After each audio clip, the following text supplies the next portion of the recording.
Well, it's only been 2 weeks, but it feels a hell of a lot longer than that. So coming back at you again, we got 3 small town guys plus 1 big city guy joining us. Andrew's dad Bruce is with us tonight. He wants to be a silent partner here, but I think we get a little more iced tea in him, and he's going to have lots of opinions to share with us. So, and we got Chris is with us tonight. Hello. Andrew's here. A little under the weather, but glad to be here nonetheless. He's just a little nasally. It's okay. We'll clean it up in post. It's a sexy radio voice. So Vance wasn't able to join us tonight. He had some commitments with some hockey operations of something. And Tim, congratulations to our South African connection, Tim. His wife just had their baby boy last Thursday. Yay. So he's We're babies. stressed right out and not sleeping and all kinds of fun stuff. So It's all worth it, Tim. that's what I keep telling myself, but I don't know. You're so cute. Yeah. They're cute when you genetic can hand them adaptation. off to somebody else. Yeah. That's when they're cute. That's kind of like, yeah. Yeah. I guess, yeah. So what's been happening with you, Chris, since you've been a few weeks since you've been here with us? Just kind of keeping busy. Yeah, a little bit of traveling, kind of worn out. Still in recovery mode from that, but yeah, keeping busy, I guess. A lot of driving, a lot of traveling, a lot of chatting. Yeah, So much talking to strangers, hey? constant for hours and hours and hours. Yeah, just constant. It's like a system overload. Yeah. You know, it's that thing where you don't talk to people for months at a time, and then all of a sudden it's like, hey, why don't you have 5,000 conversations? I can't even imagine. In rapid succession. Like one it after drives me another. nuts when we do the car shows. Right. And like I'm cool with talking to people about cars for a little while, but then after a while it's just like, fuck. I have explained this vehicle so many times to so many people that it's just like, you know what? Look at it, take a fucking picture, read the poster. Okay, I'm done. Yeah. You're kind of doing the same corny pitch over and over and over again. And I mean, there's a cool side to it because it's like this love fest. We're talking about Comic-Cons. I should just like throw that out there. Just to clarify. Yeah, Comic-Con. Like it's like this weird nerd love fest. Like bit of autism, bit of spectrum stuff going on. Like I've never actually been to any of like the big ones. You know, they're fun. I've been to the ones in Regina a couple times, and and they're entertaining, they're interesting. I enjoy myself at them. I buy all kinds of stupid shit that I don't need. Yeah. But I would love to go to like an actual big one. It's genuinely fun. It's genuinely a ton of fun. It's like the one that I did, like the Seattle one. It's like almost 200,000 people. Like, wow, it's insane. And like the one last weekend in Kansas is like almost 100,000. So like they're massive. It's Those like, are huge. Yeah, it's huge, and it's just this like massive humanity. Yeah. But it's kind of like a giant love fest at the same time. Like everyone's having a good time, and everyone's just kind of like geeking out on whatever weird thing that they're I love geeking the out about. effort that they put into the cosplay costumes. Oh, it's nuts! Yeah, my God. Yeah, it's like Halloween on steroids. Oh yeah. Yeah, and that's kind of the thing that it's turned into. It's like this: the amount of people that are dressed up is crazy. It's like it's not 1 in 10. It's like 1 in 2. You know, there's so many people who just kind of go to dress up, be goofy, get silly, and the amount of effort. Like some of them are pros. Like they get flown around to dress up. That's their thing. That's their job. Yeah. It's like to kind of show up and look cool at these things. But it's fun. It's a lot of fun. It's tiring. It's like you're like tired before you even get there because you're traveling. Yeah. And it's like, okay, let's talk. And then let's just pitch, sell, hustle, carnival barking, basically. But then at the same time, you're like, you also want to talk with people who are there because it's like kind of your colleagues in a way, even though you don't technically You work don't with really, them. but yeah, you still get that input from other people. Yeah, it's like people who do the same thing that you do. Yeah. And you're kind of like, oh, look, there's like other people like us. And then you want to like hang out and get together. Well, yeah, it's having that common ground where you can have somebody that you can vent to that actually understands what the hell you're venting about, right? Yeah. And it's just like weird stuff like, hey, where'd you get your suitcase? You know, it's like that kind of stuff too, because it's like that's a huge factor. You know, how does Massive. well, yeah, just like the logistics of stuff, you know, making sure product shows up and, you know, Well, yeah, all so, that kind like- of dumb stuff. Like, Because you're flying down there. Like, do you got to ship all your merch separately, or how does that work? Like, do you travel with that, or? no, like some of it I take with me and like hope that it arrives. And then like say with books and stuff like that, it's the publisher sends them. So okay. they're kind of it's sort of there waiting for me when I get there, and so that's good.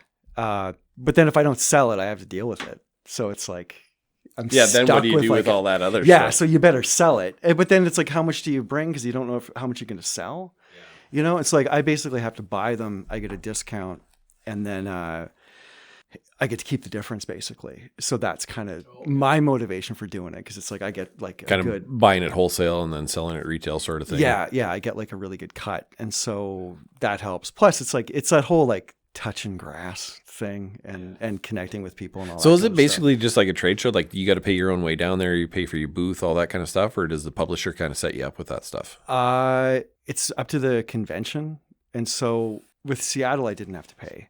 Like I had to pay for flights, but that's it. Yeah, transportation there and back kind of thing. Yeah. Kansas, I did. So, and it's kind of this weird thing where like once you're in, you're in. I don't know. It's a weird world. It's a weird, goofy thing, and it's kind of a it's a funny. I kind of It's picture an it almost it's an odd world. like we used to do a lot of trade shows when I was working out in Alberta in the oil field and stuff like that, and we would do all the oil and gas fucking trade shows and stuff like that. Yeah, and there is like a whole fucking almost like carnies for fucking trade shows. Yeah. Where it's just all these people, they know each other, they all go to the same trade shows, they all hang out, they go get drunk and party and do whatever. Yeah. And like there's this whole little clicky thing, and I'm just like, wow.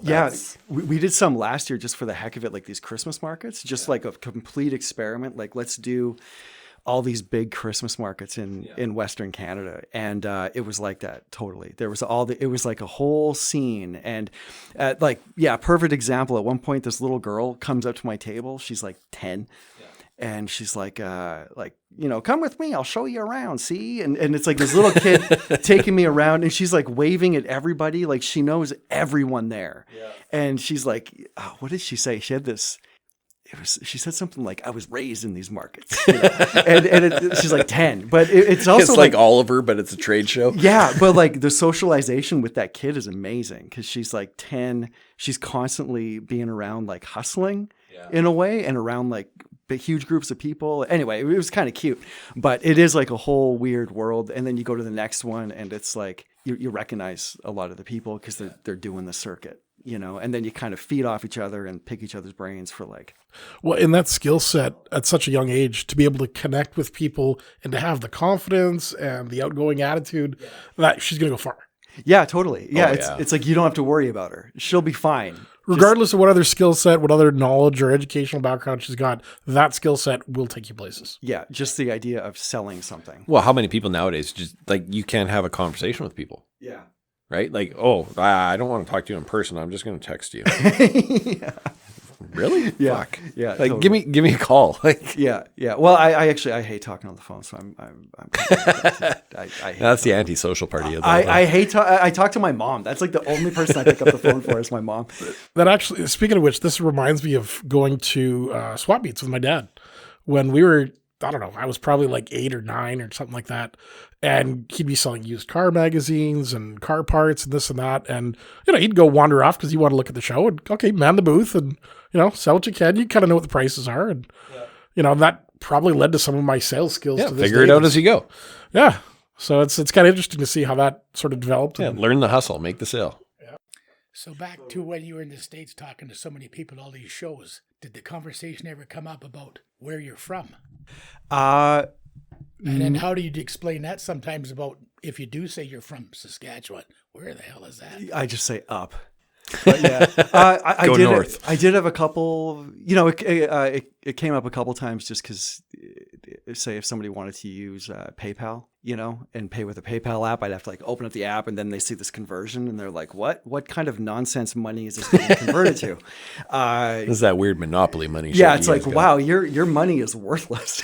And So then it would come up and it'd be like, oh, I'm, Canadian. And then I'd say that I'm an ambassador on behalf of Canada. And well, on that note, being an ambassador from Canada and myself being from Winnipeg down the States back in the day, being an old fart now, you'd be explaining it so many times, but if they didn't know where it was, maybe then they might have heard of, let's say, Winnipeg because of the Winnipeg Jets, Burton Cummings and the Guess Who, or even, believe it or not, sometimes the Royal Winnipeg Ballet. Right. But then after a while, you're trying to explain it so many times, I used to just say, it's just a county in North Dakota. Right. And sometimes I'd still get,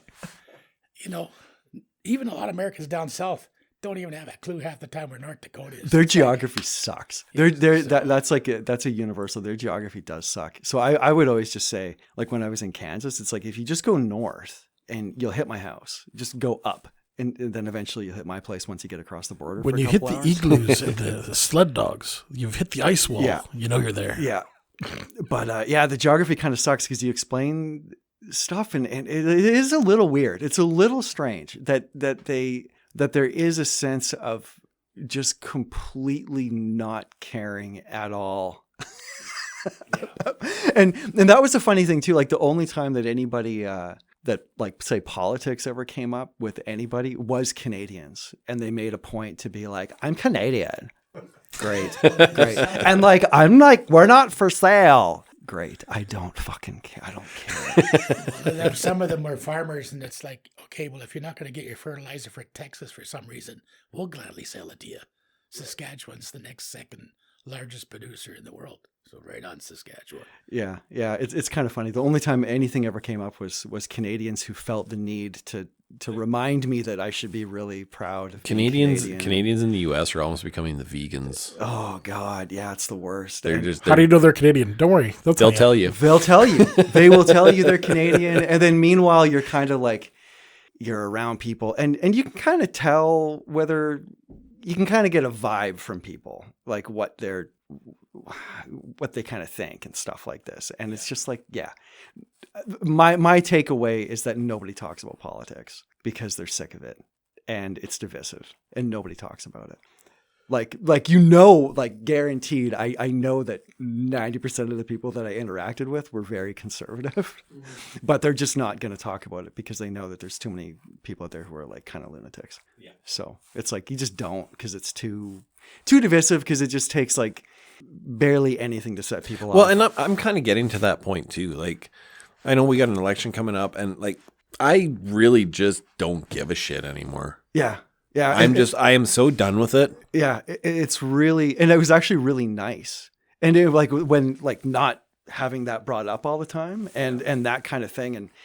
And once in a while I'd make a joke about like, like I just want to be on the winning team. So if you guys have like, if you guys got a green card, I'm game. I am here. Yeah. Like we can get married technically still. 'Cause I'll marry you, dude, to stay. It's fine.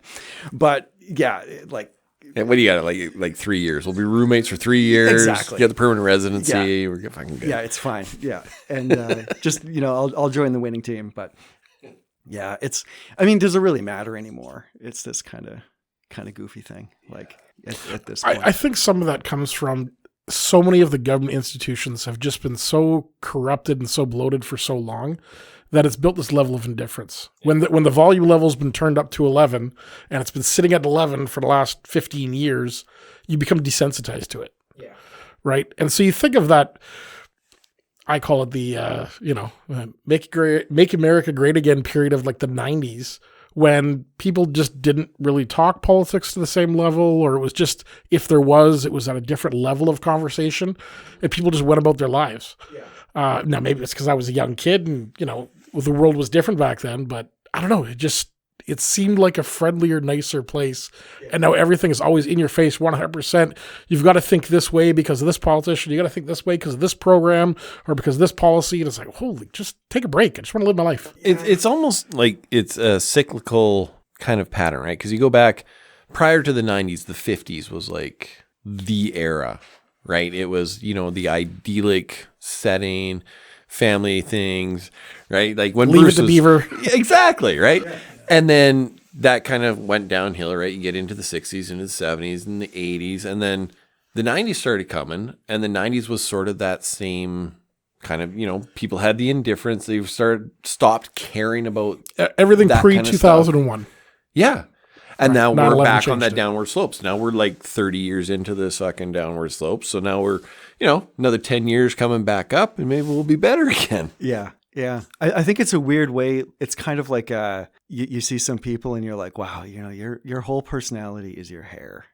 Yeah. Right. It's like the hippie thing. It's like, oh, your whole personality is this like little like costume that you have going on. Yeah. And the hair and the piercings. And it's like that's the t-shirts. And that's your whole thing. And if you have like, but it goes both ways, and it kind of goes for a lot of like tribal kind of stuff where it's just, when your whole personality is your politics, and that can be like left, right, whatever, it doesn't matter. It's like when your whole personality is just like, these are my thoughts. Yeah. It's really, it's just boring at this point. Like it's like, okay, well now what? The problem is with the internet and social media, it's just everybody has their opinion and everybody shares their fucking opinion. Yeah. And you get so many opinions, you just stop caring about opinions. Yeah. Like, I don't give a shit anymore. Yeah. And it kind of leads to this weird thing where, it's, you end up in a bubble, and it's like, well, okay, so I've got friends that are like super lefty, commie, whatever, and it's like, but then I've also got like the extremes on both sides. Right. And it's like, but we can all just be cool, right? And it's that kind of weird thing where I think it's like when people cross over into the whole, like, I can't be around you or I can't be around you because you have this or that. That's when it's like, okay, this is a religion now. And I mean, part of the problem is the idea of civil discourse. Like, you used to be able to have conversations with somebody and not necessarily judge them entirely as who they are as a human being because of one political viewpoint. Yeah. And now, as soon as you say one viewpoint that falls to one camp or the other, you immediately switch that whole person as they've got to be all defined by this one political movement. They're all left wing or they're all right wing. It's like, well, no, I can pick and choose. I like some of these policies. I like a couple of these policies. Yeah. But to have those open civil conversations, people just start throwing insults, and it devolves the level of conversation. Well, and it's so hard nowadays too, because even myself, like, I try to stay open-minded to other opinions. Like if you can present a good argument, you've got a good chance of changing my opinion on something. Mm-hmm. But just the way the algorithm in life feeds you information. Yeah. Now I've gotten to the point where I'll see somebody say or post something, and I'm like, oh, I know all I need to know about you. Well, no, I don't. Yeah. I've seen one opinion and I fucking reacted to it. Yeah. I'm doing the same thing as they are. Yeah, it's a weird thing because it's like there's also like a lot of people that, well, like with the whole politics thing, it's like you pick your side, but now you have to swallow like all the pack. You have to take like the entire package. Like, you have to be like A, B, C, D. You have to tick all these boxes, and you can't just pick some from this, some from that. It's like, no. You have to like swallow all of this stuff. Yeah. If you're like on the right, you have to like, you have to be a new conservative warmonger that wants to go invade and, kill babies in Iraq. It's like, wait a second. Like, no. No, I just want smaller government. Like, and that includes maybe the military and not bombing random countries. Yeah. Maybe like a global empire of bases is a bad idea. And maybe, so it's like, well, if you're anti-war, that's a right-wing thing now, which is weird. It's weird that like it's all shifted. It's all been inverted from like when I was a kid. Or I'm pro-business, but I'm not necessarily for these oligopolies of massive mega corporations that have so much control and lobbying power in the government. It's like, no, I'm pro like small and medium-sized businesses. Yeah, I want to see a small business grow, become successful, and make somebody rich. I want less regulations, not so you can have massive corporations, having DuPont polluting the environment and, throwing PFASs and, for forever chemicals. Yeah. It's like, no, but I want the little bakery to not have to do a million different little policies about, how many hours their staff can work and this and that. The owner of a company is going to figure that out with their employees. They're going to, have health regulations. They have the best interest of their customers, at heart. Do you really need an overreaching government body that's now going to dictate, well, you have to have 3, not 2 people that have their food safe handling course? It's like, well, no, like they're going to have a certain standard for health and then just say, get out of the way. Yeah. And then the whole like taxation thing. It's like, who on earth like there's so many great arguments to be made across the board where it's like, no, you take these billionaires and you just like tax them to death. Here's a bunch of arguments why that's great. And then you have the other side where it's like, no taxes, period. We can all fund this through other stuff. And like, there's good arguments on both sides. Who on earth, like how on earth can you think that you understand this like extremely complicated subject? Like, and how can you just be like, no, I'm not even open to debate because like my team says this, therefore like I somehow have a crystal ball, and it's just like, it's kind of like a weird narcissism that's taken over too. Like the social media thing has made everybody a psychotic narcissist who just thinks that automatically I'm on the right team. I know what's right. And it's like, or maybe not. Like that's the thing. Like nobody just says like, what if I'm wrong? Like, about everything. Just like, what if I'm like just wrong about like because you probably are. Like whatever you're thinking, you're probably, you're probably wrong. Why would you be right? Like if you were right about most things, you'd be like, you'd be running the we'd show, be running right? this joint, like, if we were right, if we were just like batting 100, so, or whatever it is, 400, is it 400? I don't know. Maybe the super smart one in Idiocracy. Yeah, exactly. Yeah. It's like all these hot takes from people that are like clearly struggling, and it's like, well, wait, your life you don't seem to be doing that well, but you've got the complexity of like geopolitics and economics and all of this stuff completely figured out, even though you haven't figured out your own life yet. It's kind of like the Jordan Peterson thing of like clean your room. It's got like that kind of is good advice. It's like just like clean your room. The one that really bugs me the most though is when you identify somebody as falling into a particular group, political group, left wing or right wing, and then you automatically attribute the motives behind who they are. So, you're right wing, you must hate this policy, this policy, this policy. And it's like, like, no, I may have certain views about how businesses should run or how the government should be funded or the size of the government should be. But it doesn't mean I hate poor people or these kinds of things. It's like, no, I just think there's a different way to get to a solution. And I always try to have, whether you're left or right, generally people, for the most part, are good. They want to see the same things. They want similar outcomes. We just have vastly different ideas about the mechanism how it to should be achieve achieved. it. Yeah, exactly. And a lot of it too with like young people, it's like, well, okay, let's say you're 18, 19, like you're dumb. You don't know anything about anything. All you're thinking about is a vagina. And most young girls are going to be on, say, the left side of things because it appeals to young girls. So guess what you like? Whatever gets you vagina.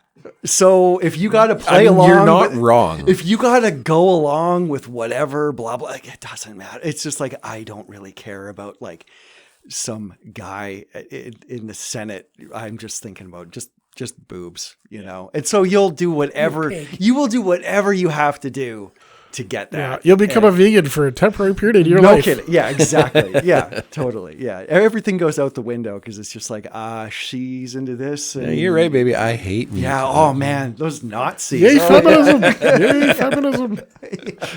Yeah, let's go trash a Tesla. Yeah. That's, that one really bugs me because, here you had somebody who was the poster boy of the left, and then he's, obviously has more right-leaning views maybe now or whatever it is. He's falling into a different camp. He's a billionaire business owner. Of course he's right-wing. Well, and then all of a sudden you're going to start trashing individual people's private property.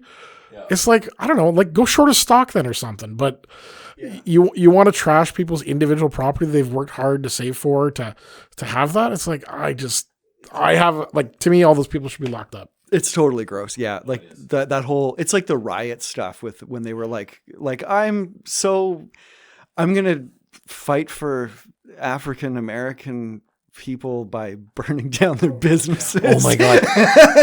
By torching bring up the businesses. BLM stuff. I saw a fucking article. So there's a couple groups on Facebook, right? There's the BLM official group. Okay. And then there's another BLM group. Is that the one that laundered money or didn't launder money? No.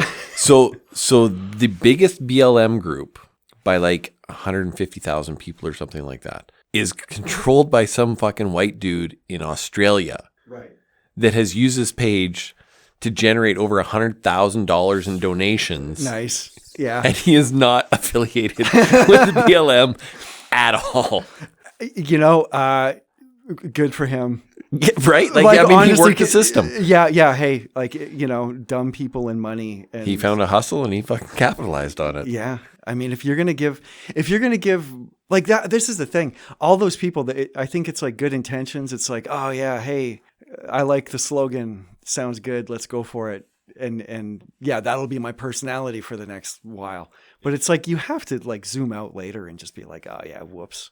Yeah, that was kind of dumb. Maybe I should. Which then I always turn back to, you know, if you want to start donating money and being charitable, like start in your own community. Yeah. You know, if you see the single mom with 2 kids, you know, like, I don't know, buy her lunch or something, or, you know, like help somebody out, give them like in your local area, as opposed to sending it to some faceless corporation, which happens to be a guy in Australia. Well, yeah, and most of those corporations, I mean, fucking pick one. Breast cancer. They spend more money in bonuses and salaries for the people on the board than they actually donate to cancer research. Yeah, that's like it. Yeah. Go support a scientist. Buy them lunch. You know. Yeah, or, you know, like that's Never a mind whole, just the single moms, do it for the single dads. Apparently they do a good job. or just like give money and yeah, just like, yeah, I don't know. The whole like virtue signaling about charity thing too. Like that's a weird, the whole thing is like narcissism, you know, and all the, this donating stuff too. Like I always think that, say, with like the Telemiracle stuff where they say, give us money and then write your name on the hands. Like, to me, that's like black magic. Like that's like legit. Don't do it, because like real charity is anonymous and you never take credit for it. And you should never take credit for it. And you should never say like, look at me, look what I'm doing. Because according to Babylonian money magic, it'll backfire. It's like, that's why it's like, it's voodoo. It's like black magic. It's like a weird thing to do and it'll backfire. And it's like, look at me, look at how much money I'm raising. That's bad mojo, and that's going to backfire on you. Yeah. That's something to me. Yeah, anyway. because like you in said, my woo-woo head. Yeah, people aren't. And not that I want to get a little biblical on you here, but there's actually, I can't remember the verse and verse and chapter, but there's a thing in the Bible that says if you donate and then talk about it, it's basically as if you've never done it, or that you shouldn't have done it. Yeah, and that's, I mean, social media is full of it. Yeah. Oh, look at me giving $1,000 to this homeless guy. And never talk about it. It's like bad mojo. It'll come back on you like negatively. Somehow. When I lived in Calgary, my roommate at the time, there was a homeless guy that lived. He was down the street from our apartment, right? And she was walking by the one day, and he's asked for change or whatever, and she's like, "When's the last time you had a meal?" He's like, "Oh, I don't know, a couple days ago," kind of thing. She's like, "Okay, I don't have any cash, but I'll be back." And she came back to the apartment, made a couple sandwiches, made a fucking thing of soup, took it down to him with some bottles of water, and she's like, "Here you go." And that was like, she was just like, "Here, have something to eat." Right. She didn't have a fucking camera out. She wasn't like, "Oh, look at me, I'm helping people." She didn't post that on her Facebook birthday. No, raise this funds for exactly. this. It was just genuinely trying to help another human being out. Yeah, and there's that thing too where it's like, well, I don't want to give money to a homeless person because they're going to spend it on like drugs or alcohol or something. It's like, well, yeah, but if you give them your money, it's not yours anymore, so it's none of your business. That's true. What they spend it on. Well, like if it's actually a gift, if you're truly giving money to somebody, it's irrelevant. It's not yours anymore. It's like you want to give it to them, but you want the agency over how they use it, and it's like, well, then it's not theirs. See, the way I've always looked at it is that when you're panhandling or whatever, right? It's your job basically, right? Yeah. And I'm going to reward good job behavior. Right. So if you come up to me and you got to fucking hustle, right? Yeah. You've got, I had this guy, he came up to me downtown Calgary and he was like, and it was, early December. It was not cold, but it was cool out, right? And he's just in a fucking t-shirt and he's kind of cold. And he's like, yeah, he says, my old lady, she stole my wallet and, she thought I was sleeping with her cousin or whatever his story was, right? But he had this whole fucking story made up, right? And I'm like, dude, you know what? I know you're full of shit, but you put the effort in, right? You know what? Here's $20. Like, you made the fucking effort. I'm paying you $20 for the story, not for... Exactly. And you put in the effort. We had the same thing when we were in Belize, right? we're sitting on the island. We're out on this fucking, where were we? Key Cocker. So we're sitting there on the beach. We're waiting for our lunch. So I ran down the street to grab a couple beers from the store. And I come out of the store. Walked. What's that? Run or walk? Oh, sorry, walked. Okay. Walked down the street. Grab myself a couple beers, come out of the store, and there's this kid around the corner. He's like, "Hey, do you got a couple dollars for me? I haven't eaten anything." And I mean, this kid was eating. You're right. Yeah, He was not a skinny kid. Okay, he's got food at home. And I'm like, I looked at him. I'm like, dude.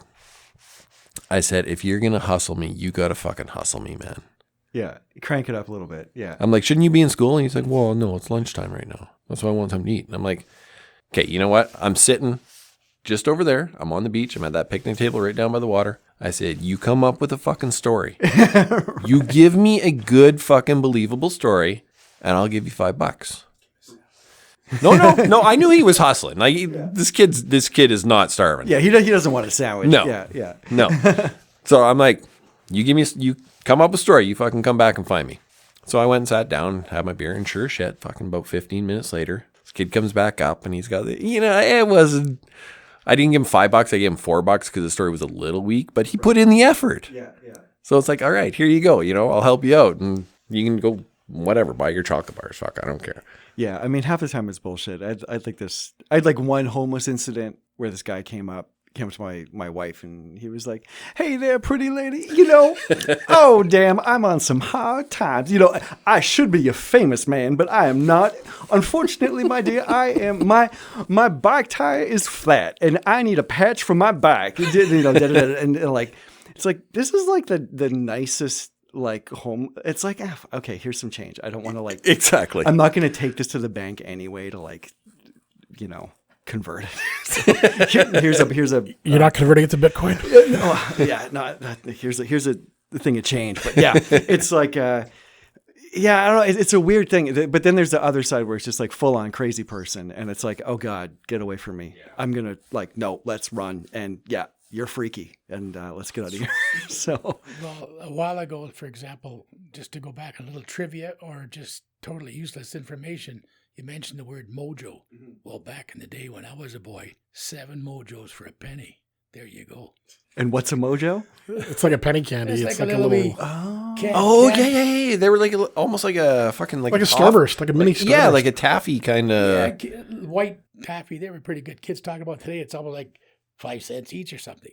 Yeah. So that's why I said it's totally useless information and trivia. When I was a kid, it was 7 for a penny. There you go. There you go. Well, that is the destruction of our currency. Yes. In action. Yeah. I just thinking of minimum wage. What was the minimum wage, do you think, or was there even a minimum wage? 1970, $1.50 an hour. Wow. Okay. Then the next year, $1.65. Then $1.75. And then after that one time, my boss said, "You want a raise?" He told me to come around here, sit in his chair. He jacked up the chair. There, that's your raise. Now get the hell out of my office. Man, see that, like just that alone, like $1.70 or something. Yeah, but crazy. How much did you buy your first truck for? $70. Well, my first truck was a 75 Chevy, and I bought it in the September just before the new models came out of the 76. I paid $5,300 cash for it. Yeah, for a brand new truck. Yeah, it's real. Yeah, what's a brand new truck going for these days? $100,000? Yeah. 350 Chevy, air conditioning, AM/FM radio. I put in a cassette. No, nice. Put in a 8-track first. And Burgundy wine.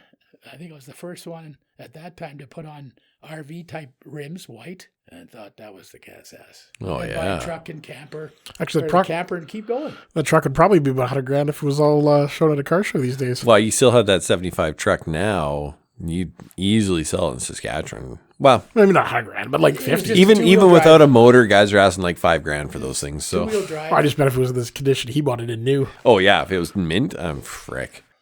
Two-wheel drive. I put a camper on it, sold that one, bought another one. The next one, 1974 International Crew Cab 1-ton, huge tires on the back. Standard 392 big block. 3 fuel tanks, 2 saddle tanks and 1 up on the right fender. Oh, wow. 10 miles to the gallon. Was that right around the Iran-U.S. oil embargo? could go through the Rockies in fourth gear, haul up the mountains with an 11.5-foot camper on the back. The front seat was like a big Chesterfield. Could have 3 feet sitting there comfortable, and away you go. Ugly as hell. I called it Harvey Harvester. And it was like a golden brown color. I just called it camel shit brown. Golden brown. Yeah. Yeah, Tilly calls that calf scours For guys who know brown. tire sizes back then, it was 1250, 16.5s. Yeah. You know, just, Small, and they were grips. small to these standard small. Went to the Columbia ice fields. And now when you go there, that ice field has moved back quite far. Global warming. Now they don't even allow you to drive up there, but I drove up that hill on the side and parked up there, that thing in Bolo. And it was custom ordered by a Hutterite colony in those days for being a fifth wheel grain hauler. Well, because the only thing that goes up those ice field now are like the Just the big Tundra buses, buggy yeah. Well, they buses. stay up there, but there's side tour buses used to drive up that side, but they have markers how far back it's slowly been going over the years. But that was in probably 1976, 77. I mean, that ice field's a long way gone back from there. Yeah, now. yeah. They still have the signs going back for where it was every decade or whatever. Yeah. Yeah, that's that. I'll find some more non-important trivia. Yeah, the Columbian ice fields. I remember I was there as a kid. So that would have been 80s, early 80s. There's somewhere there's photos. But yeah, maybe it's gone. It's still there, I think. But I don't know. We went there as a kid. I don't know. Was there a trip to Edmonton when we were young or something? Maybe that would have been about, 97, 95. I don't know. I just remember going in this like Tundra buggy thing. It's like a bus with big ass monster Yeah, truck like tires. monster truck tires. Yeah. Yeah, I thought that was the coolest part. Like, oh, okay. Then you have to go to see this glacier. It's kind of neat. But Yeah, they've still got those buses and everything out there. There was a guy we're watching this guy. He's from BC and he's driving his bike. It's like fucking KLX 300, and he's driving it from Prudhoe, Alaska, the most northern point, and he's driving it kind of around the world to the most southernmost drivable point in New Zealand. Oh, crazy. Okay. So he just started last year, I think. But one of his stops was he stopped at the Columbia Icefield. He came in on he actually came in on this like back forestry road. So you see the glacier from the opposite side. I'd never seen it from that angle before. It was really cool. But yeah, it was, so I mean, they're still there. They still got the buggies up there and everything like that. And That's a really nice part of the country. That's like, like around Lake Louise and all that. Jasper. What was it Jasper that totally had the mega fires? Yeah. Yeah. last year. That's nuts. tens of billions of dollars. And just, Holy cow. yeah, well, it was the same kind of thing that was in California, but in actual nice, beautiful country. There just wasn't enough blue tile roofs to stop the death race. Yeah, I think pretty weird how they all started simultaneously. Like boop boop boop. Like 3 fires started at exactly like within seconds of each other, basically. Well, that was like a couple of years ago with the Quebec fires, right? You literally could see in a satellite map, there was like 10 fires that all started within like a 5-minute period. And then you see the smoke all come at the same time. It's totally coordinated. It's like environmental terrorism or something. It's totally like also in California they want to get the Olympics, so there's a bit of shady whatchamacallits going on. so they're going to build an Olympic village up in the Palisades. Well, maybe. There's this video of that Gavin Newsom guy, and he's talking about rebuilding California, and he's wiggling back and forth like a excited school child, and he's like, oh boy, we got some great ideas. Right? And a smart city of the future and all that kind of stuff, right? Well, maybe, yeah. And it's like this weird thing where it's like, well, obviously they've already discussed what's going to happen. You know, they've already done the deal. And it's like, we just have to get these pesky houses out of the way, maybe. Yeah. Well, like we talked about it on one of the other podcasts. We were talking about the new Twisters movie. Well, not new now. It's like okay. 2 years old Yeah, now, yeah. Right? And the whole premise of that was this insurance company was going around to all these places that were hit by the tornadoes and buying their properties for a good deal because insurance wasn't going to pay them. Right. Lo and behold, all of a sudden, Palisades gets wiped out by a fucking forest fire after their insurance is canceled 3 months before the fire. Yeah. Oh, but don't worry. Yeah. We're going to give you a good deal. We're going to help you out. Yeah. So now BlackRock owns that entire fucking area. Yeah, totally. Yeah. And this is the world we live in. Yeah. Yeah. But don't notice. No. You can't notice this stuff. You can't notice like patterns. No, I know. It's totally coincidence that the Hollywood movies just happen to emulate. And similar to Hawaii, right? Yep. Lahani or Lahai or whatever. Yeah. Well, and even the whole thing with like in Canada where it's like, well, now we just have forest fire season because of global warming. And it's like, well, that's pretty convenient. Are you sure there's not just people starting fires up north? Just like all those Catholic churches that all burned in one summer. Yeah. Yeah, exactly. Yeah. Just all these funny coincidences that seem to happen. And but don't notice or else. Don't connect the dots. Yeah. But yeah, that's a huge thing. Like it's so obvious. It's like, well, if you want to sell a carbon tax, you have to convince people about global warming. So it's like, well, why don't we just have a whole bunch of fires? Look at all these disasters. Yeah. On a similar note, so all of the graves that they were talking about finding at the residential schools. Yep. So the first two was like 215, and then, I don't know, it was up into like 4,300 and something. Yep. So I heard somewhere that they didn't find any anywhere. Zero. Out of all 4,315. Zero. Yeah. So do you think they'll go on the news and say, oops? Or will they just keep pretending that it's real? And it's bullshit. Total bullshit. Yeah. Like, you think they would have found some out of there. Yeah. Well, see, the other problem is you can't dig it up, though, to see if they're graves, because that would be disrespectful to the... But they can, scan and all that. Well, the problem is you're using ground penetrating radar. Yeah. All ground penetrating radar does is show an anomaly under the surface. Yeah. It could be a rock. It could be a log. Yeah. It could be a dead fucking deer. It could be a body. Could be a power system for a pyramid. Well, that's, yes. Okay.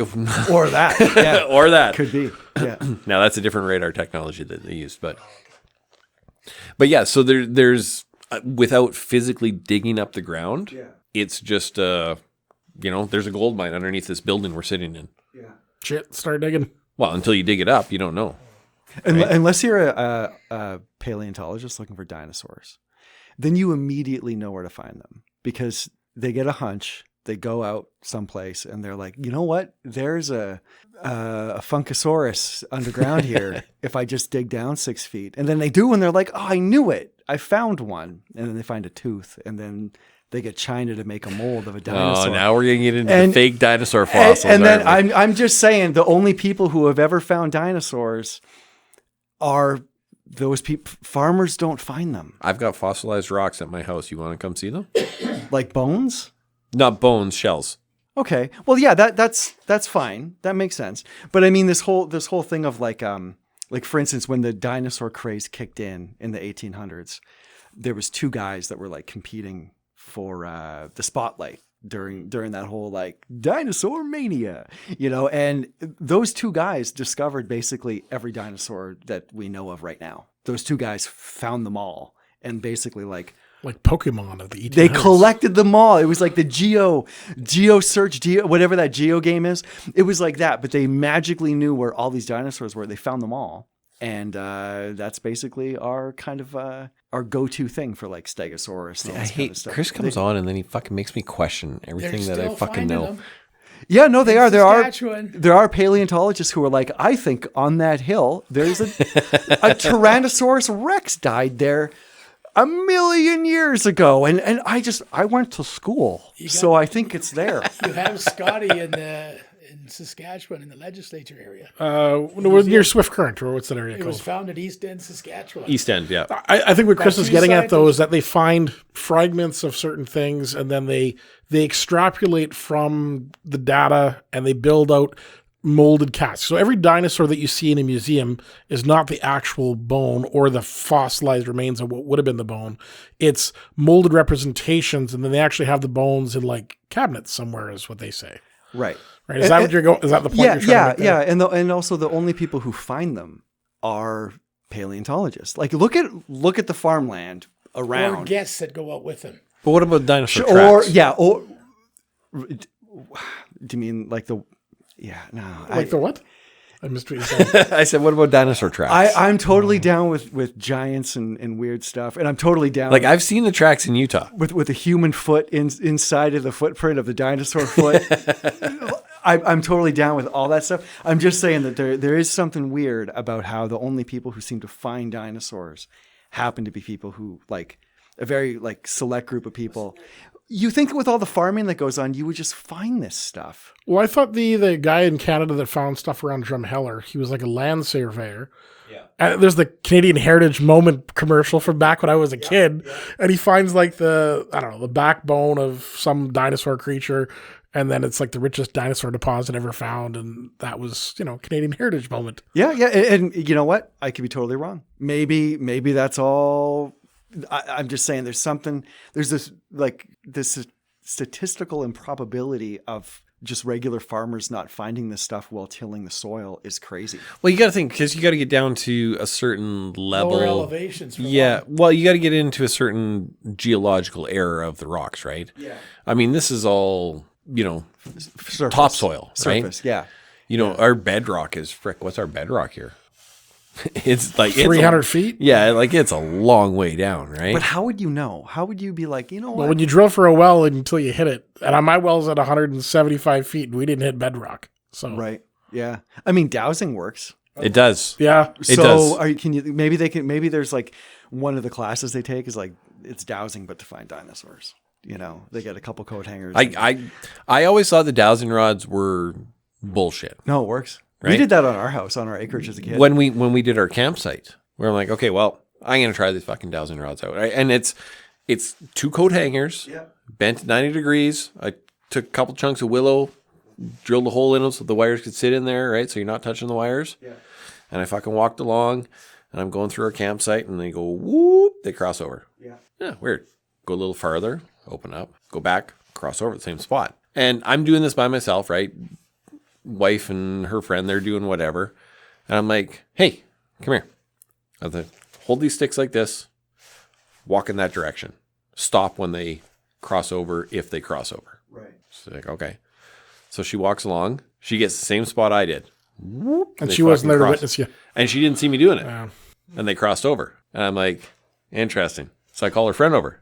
Like, here, come here. I had her come from the opposite direction. Hold these sticks, right? Walk. Same fucking place. They crossed over. Yeah. So I'm like, all right, whatever. I'll start digging the hole here. Yeah. 12 feet down.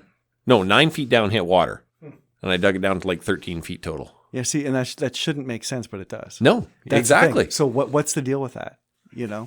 Yeah. You got me, man. I mean, could there be a scientific explanation of waters creating some sort of magnetic eddy current, and because it's concentrated in that area, and then it, there could be a I don't know. Logical scientific. Like I know for water, 100% it works. Well, look at there's also stories of some of the oil derricks. Like after they're dry, they go back to them a long time later. Like decades later, they'll go back, and it's like there's oil here again. And so it's this weird thing where they've actually found that like there's oil back. Like it filters back into it kind of somehow. thing? Yeah. It's like kind of like the veins, right? There's like, and it'll be depleted, and it's like, okay, this thing has been tapped dry, but then they go back decades later and it's like, oh, there's actually, all of a sudden it's full again. Yeah. And it's like, well, that doesn't make any sense. Yeah. So what's oil? Because this is the other thing too. Oil's crushed dinosaur bones, which is fucking retarded. No, I always thought it was like so the stupid. vegetation. Like the what vegetation, a dumb I thought it was like the swamp that was around the. No, I don't know. To me, that may just make no. It's like, oh, it's dinosaur. Well, the natural gas is dinosaur farts. Exactly. It just doesn't make it. It just does. There's something else going on there. But if it's like, well, if it's dinosaur bits, then it's limited, and then it's then it's scarce, and then as a resource, it can be. I know they call it fossil fuel, but I was always under the impression that it was trapped vegetation that was then buried by other layers of sediment. Yeah, and then compressed and decomposed and trapped in the... And so because it's trapped between two harder layers, that, for lack of a better word, soshy, spongy mass of, grass, essentially, if you decompose it, it's going to create ethanol. Yeah. Right? So is it something similar to that? Throw enough pressure on it, and now you get crude oil.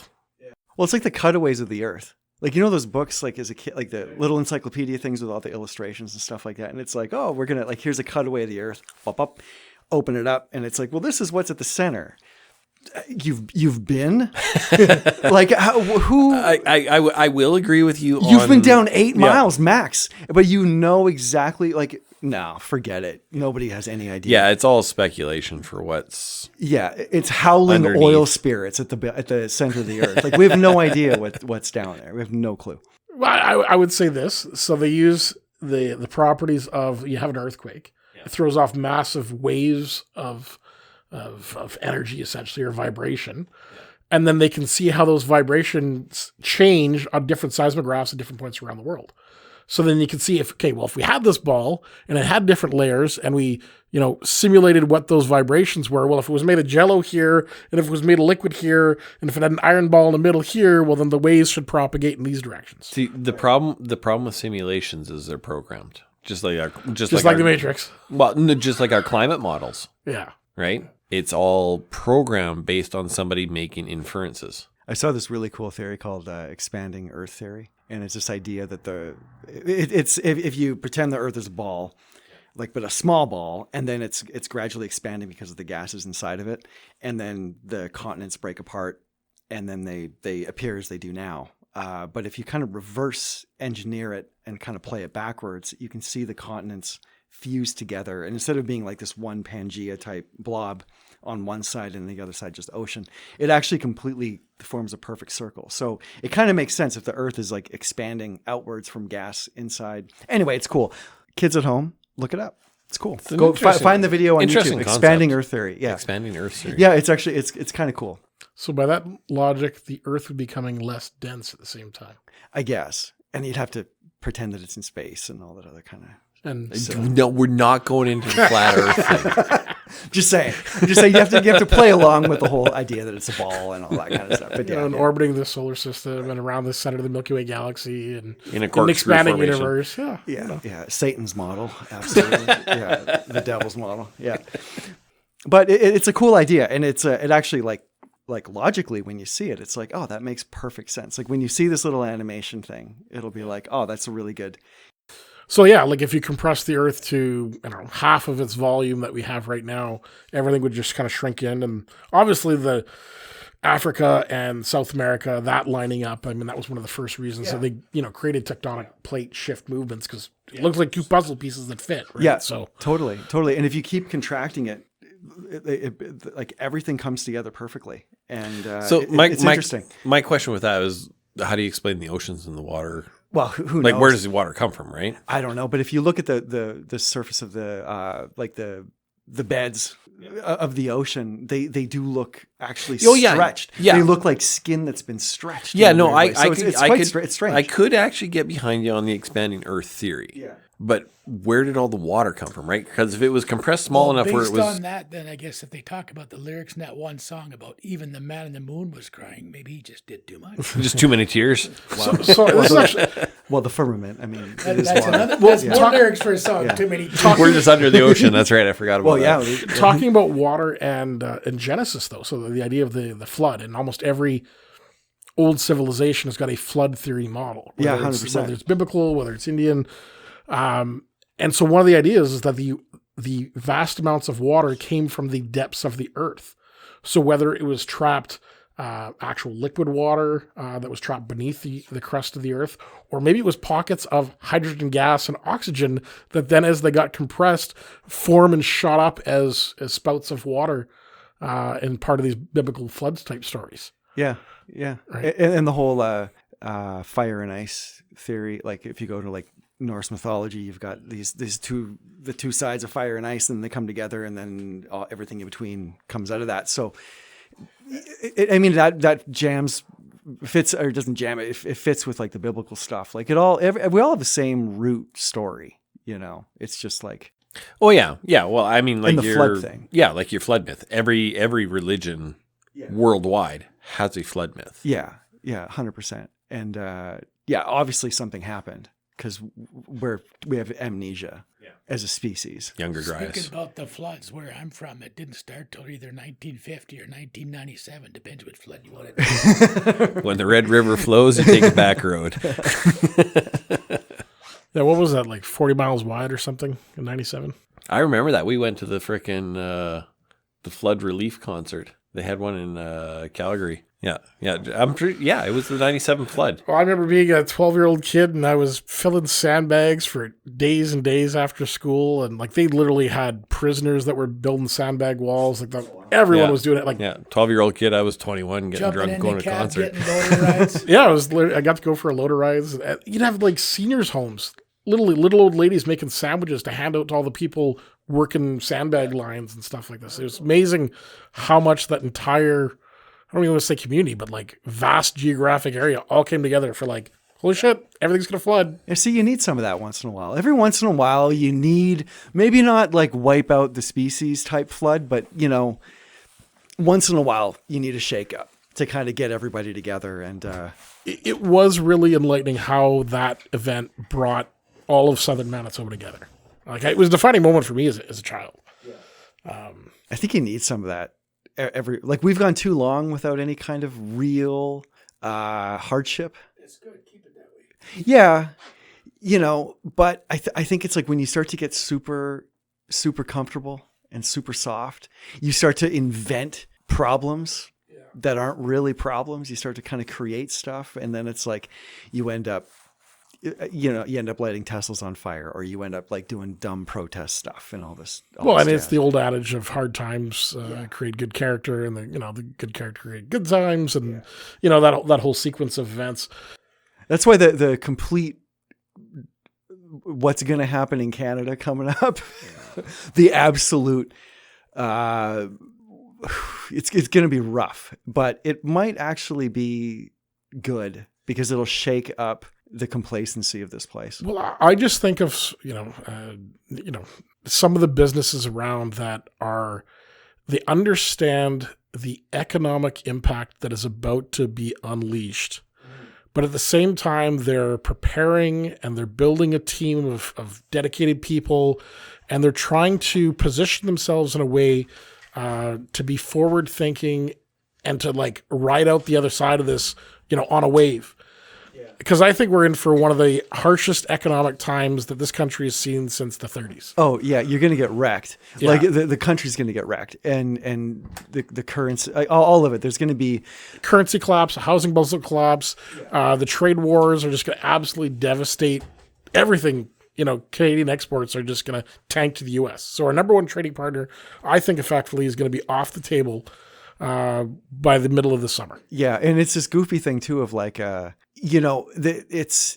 we've relied on the States for so long, and it's this whole idea of like, oh well, no, we provide XYZ, and aren't we special? And it's like, well, no, they can make their own cars. They have their own steel, and if they decide to like look after their own people for their own interests.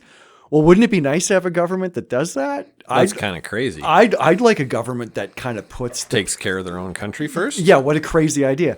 So when Hamilton loses all the steel jobs and all those people are unemployed, and that city's basically wiped out because that's the backbone of like a lot of that area, and then they realize that they can't get jobs because the only people who like when you lose your steel job that's paying $120,000 a year or whatever it is, like good money, and then you discover that you can't actually go and work at Tim Hortons because those jobs aren't for you. They're only for new Canadians because the government subsidizes the wages. Then it'll finally click into like the Swiss cheese fucking head of people that like, oh wait, we fucked up like royally. Because when you can't even get that job at Best Buy or Tim Hortons, because it's not for you. It's for like these guys, and fuck you. Yeah, because our second oldest, he's living out in Manitoba, right? He wanted to move out. He wanted to do his own thing. So he's got a buddy. He's living out there, sharing a place with him out in Manitoba. Okay. Saved up money, so he's got enough to support him while he finds a job. Well, fuck me. He can't get a job out there. Yeah, exactly. It's like super hard. Nothing. There's nothing. And you can't even get a minimum wage job. No. Because it's not for you. It's for the new Canadians. Well, and this is a litmus test on society. So here you have a young male, typically in society, going back decades and decades, a young male willing to work who's got a smart head on his shoulders, a good positive attitude. Typically, they'd always be able to find something. Maybe not the best quality job in the world, but they could find something to gain experience and to start building a career. Yeah. And when you don't have that opportunity as a young male, that is a scary state of the society that we're in. Yeah, like he went to a fucking strip club to apply for a job. He can't even get a job fucking bussing tables at a fucking strip joint. They usually just want girls there telling them. He's got the wrong equipment. But I mean, I know he was looking even at like farming type jobs. He was looking at hospitals. At this point, like he's willing for anything. Yeah. I mean, he worked as a care aide for 2 years. So like he has experience, but he still can't fucking find anything. My brother lost his job like a year ago and is still looking. And it's like, and that's like white collar engineering basically and production management. And it's like, like ridiculous resume, blah, blah, blah, blah, blah. But it's like, you're too old. You're the, like, you know, it's like, well, we could hire one of you, or we could hire like 5 of these other guys and they'll suck, but you know, we get the wages subsidized, and you know, it's a weird thing. So it's like, well, now we're all heading into this place where it's like that it's going to be really rough. It's almost like they're trying to force as many people as possible onto government assistance. I guess if you can qualify. Make you reliant on the state. Yeah. Well, after that last little bit of a lot of fear-mongering going on, I'm going to be optimistic and think, yeah, we're going through a little bit of tough times, but Canadians are going to pull up their bootstraps. I've been saying for years we give away our grandchildren's future. Our natural resources shouldn't leave the country unless it's a finished product. And then to heck with all the energy regarding electricity going north and south, we should start giving it to Saskatchewan and Alberta and look after the rest of the Canadians and start doing stuff for ourselves. We don't pat ourselves in the back much. Yeah, that should be the default setting. You want to buy Canadian lumber? Start selling it to companies that are going to start building homes and solve the housing problem that way. Well, you know, that's like, you bring up a good point, because you go back to the late 90s, early 2000s. I was a damn proud fucking Canadian. You know, Molson Canadian had those ads. You know, oh yeah, I'm Canadian, right? They had this whole series of fucking ads. They're brilliant ads. I love them. Nowadays, like the whole, you know, elbows up and Canada first and all that kind of stuff that's going on right now, like, I can't get behind that because it's being forced on me, and I am not proud of my fucking country right now. Yeah. I can't be patriotic to a country that has sold us out to foreign companies and foreign nationals and fucked over everybody, killed our economy. I've been told for like the last 20 years that the only good thing about the country is that new people are coming to replace you. So why, and that it's built on white supremacy and colonialism and all this stuff. So it's like, I've been told for the first half of my life, I was told it was the greatest place on earth and something, the war. And then now it's actually, none of that's true, and everybody here is an evil colonialist and needs to be gotten rid of. And now I'm told, like today, that I'm supposed to be patriotic and go to the American company and buy like something that's 20% Canadian made. You know, go to Costco and be patriotic. We don't manufacture that much shit up here. Yeah, there's nothing. There's nothing. It's either from the U.S. or from fucking China. Yeah. We can't even make a fucking pencil. And it's a typical example. Like, there's definitely talent here. Like, say, I read this article today. It just, like, every week I see stuff like this, and it completely infuriates me. There's a distillery in the Okanagan Valley, and, you know, whiskey, but they won a gazillion awards in sort of like these international distillery competition, like whiskey competitions. And so they were in Prague and Germany at like the Olympics of whiskey, and they swept. They're in the Okanagan Valley. They swept. So, but if you want to buy their alcohol, go to Prague or go to Germany, where the population actually wants quality stuff, and there you can get some of this guy's stuff from the Okanagan Valley. You can't get it in Canada, like, because it's fucking full of Canadians, and Canadians, for the most part, they can't tell the difference anyway. And it's embarrassing that you have a world class product, but you can't even buy it in Canada. We stopped at a farmer's market last summer when we were out in BC, right? We did a trip out to Vancouver and come back. And we stopped at this farmer's market somewhere. I would like stop for gas, and I'm like, oh, there's a farmer's market going on. I'll fucking stop. And there was a small distillery there. And talking to the guy, you know, I was debating about maybe starting a distillery. With the stuff we're making. Don't do it here. The regulations are in here. It's way, like, it's stupid in Saskatchewan. It is doubly stupid in fucking BC to do it. Yeah. It's ridiculous, the hoops you have to jump through. Yeah. And you can't even bring your stuff to market. Yeah. He says, I can sell this stuff cheaper in the US than I can sell it to you here at this table talking to you face to face. And try to get it listed with the Saskatchewan Liquor Board or Manitoba. Yeah. Like, they talk about, okay, well, we pulled all the American products off the shelves. Great. Why weren't those shelves filled the next day with that whiskey from BC? Yeah, exactly. With the local, Exactly. Five Hills Distillery or Last Mountain Distillery. Like, we have all of these companies in Canada that can't even get their products onto the shelves because these big crown corporations can't even take the time to find all of these locally produced products. But I think it's also just the mentality of Canadians, and this is like super taboo, but it's also just because Canadians are they suck. And we have to take like a long 1,000-yard stare in the mirror and just be like, there's something wrong with our mind. Yep. Because there's something wrong with the Canadian psyche, because it's kind of like having that girl where her entire personality is her hair or her activism. It's been like, poisoned the last 30 years. Your entire thing has been,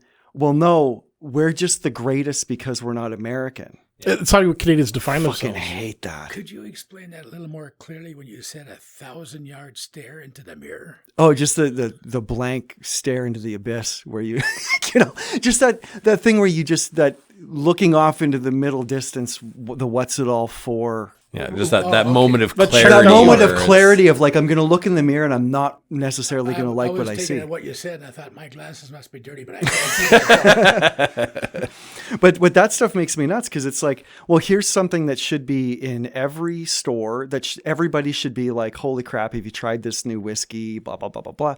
But no, people would rather stick with, I mean, I know you just brought up Molson Canadian, but people would rather just stick with Molson Canadian because it's like, well, that's what I always been drinking since high school, eh? So maybe that's I something hate that's that shit. But maybe that's something that's a positive that'll actually come out of these trade wars right now. Is now that the shelves are empty, well, then they got to start filling them with something. So maybe they put some Canadian product. See, that's the thing. So everybody right now is hating on Trump because of what he's doing, right? And Maybe basically, a lesson. well, in a nutshell, what he's trying to do is make cliche, right? Make America great again. He's trying to put America first. I'm glad he's not just So picking now- on us, though. He's picking on everybody. Well, he will. He'll get around Ireland to it. is fucked too. Yeah. But like you just said, right? It's going to basically, it's going to force Canada to do what Trump is doing to the U.S. Yeah. It's going to make us do things internally. Canada first policies. Yeah. I have a huge affinity for entrepreneurs and business people that want to actually make stuff in this country. It is an incredible challenge to overcome the regulatory hurdles, the business environment, even just the negative atmosphere of like, oh, you want to build that in Canada? Yeah. So when you actually have those companies that want to do and build things here, we need to support them, have less regulations, take away those barriers for them to actually succeed, so that we have this entrepreneurial mindset of Canadians that want to create Canadian companies that produce Canadian products that aren't necessarily focused on selling it to the US. We'll sell that shit here in Canada. Yeah. And the insane constant reliance on like, I get it, agriculture is important to a degree, and energy. Obviously all that's important. You're sitting on all this wealth, but at the same time, if you look at like the S&P, like I think it's like 90% of the S&P is intangibles. So it's like, this is all IP, like this is all creative industries, and it's 90% of the S&P. So that's insane. And does Canada have a slice of that? No. And it's like, well, everybody's waiting around hoping that the government hands them a shovel. And it's like, that's not the future. That's not no one's going to come and give you a shovel. There's no future in any of that. You have to go and like, we're in a weird world, and you've got to hustle, and you've got to build stuff. Like, who's the computer tech giant out in BC? Is it Ubisoft? Or what's the one that was out there? Oh, for video gaming? For video games, yeah. Ubisoft EA. Ubisoft was more Montreal based. They had a Vancouver office too. But like, why isn't that being held by the Canadian Pension Fund and it's the Ontario Teachers Fund? It's an American company. Okay, but I thought there was a Canadian company that... Well, there's another huge one in Alberta called BioWare, which is 100% Canadian and currently closed. So we've got Canadian pension funds. We've got Ontario Teachers Pension Plan. We've got all these, essentially quasi-financial institutions that are investing billions of dollars. Why isn't there a bigger mandate for them to be investing in Canadian growing companies for that intellectual type? Yeah. Well, the biggest problem is video Maybe it's game. too risky, and they want to just invest in bricks and mortar. Well, the video game industry is just kind of fucked right now, anyway. So yeah, it's going down hard. It's going down hard. So on that note, because of all the high tech video stuff nowadays and this net, I say bring back the old style cartoons. The old what? Donald Duck, Mickey Mouse, Quick Draw McGraw, The actual drawn. Yogi Bear. Just have the kids look at good stuff. Never mind killing everybody with special ray guns. Knock off that crap. I will say this. It's coming back. It's coming back. And Donald Duck and Mickey Mouse is still like super huge. I mean, Wile E. Coyote tried a whole bunch of shit that was I know, murderous with that doesn't matter. It Roadrunner. still makes you laugh whether you're a kid or an adult. I like the one with Daffy Duck or something. He gets his face slapped and that bill just spins around his head a few times and stops.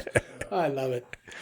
But that, like, I mean, all of this, like that right there, like the animation industry. I mean, there's some of it in Canada, but it's still all, the client is American. It's like there's film in Canada too, but the client is American. And it's just the way it is. And in a way that stuff might actually be fine because getting anything done here is like so cheap because it's like half off because it's in Canada, you know, so 50 cents on the dollar. And I don't know how they would tariff that going back either. But it's kind of like they're like like our wealthiest dude is like our wealthiest, like our Elon Musk is Tobias Funke or whatever his name, Funk or whatever. The guy who owns Shopify. Oh, okay, yeah. So he's our Elon Musk, and his company is going to be bigger. Like it's probably like now the valuation is like the largest company in Canada. Like bigger, it's bigger than the banks. Mm-hmm. So there's a guy who started a company, young guy, under 40, billionaire guy, right leaning. He's retweeting Elon Musk all the time. And he's like young dude. He wasn't born. He's a German guy, but he's living here. He set up shop here. He built all this wealth, hundreds of billions of dollars in valuation for the company. Enabled hundreds of other entrepreneurs to have e-commerce through his platform. Yeah. He's got the biggest e-commerce site in the world, which is why it's worth more than all the Canadian banks, you know, across the board. And why does nobody know who he is? Well, or even if they do know who he is, like Pierre Poilievre is getting in trouble right now because his wife was interviewing Pierre Poilievre or something like that. Was it Candace Malcolm, maybe? Oh, okay. And now it's like, the left's making this big, huge thing about, they got ties to the Shopify guy. And it's like, can you not just have a success story? And, like they're interviewing somebody, like, let's hear what they have to say. And if Trump is going to like hook up with Elon Musk, then you know what? Canada needs to hook up with Tobias Funke because it's like you need smart people, and these government dipshit losers are not smart people. Like having some guy that's just like, I love the rules, let me enforce them harder. And maybe he can make that's why you can't buy whiskey here. Well, and maybe he can make the government computer systems run a little better because, I don't know, any government website in Canada, any system they've tried to do, they couldn't even get payroll systems figured out in Manitoba for like 2 years. Yeah, they had the Phoenix payroll system and no nurse could get paid for quite some time. But it's like in town here when they had the elections or whatever, and it's like here's your 3 candidates, and they're these 3 guys, and what are they talking about? They're talking about how they're going to get some resource jobs, and they drag out some fucking football player or some hockey player. Hey kids, look, he chases the puck, eh? oh fucking this guy played at the football. They drag out some fucking sports people and parade them around and like, we're going to keep the rink open, eh? So you can have your fucking rink burgers or whatever it is you fucking do. Meanwhile, your economy is going to circle the drain, go to shit, and your kids, the young people, are going to look around and go, well, this is the future. I can maybe play hockey because Canada, eh? And I can instead.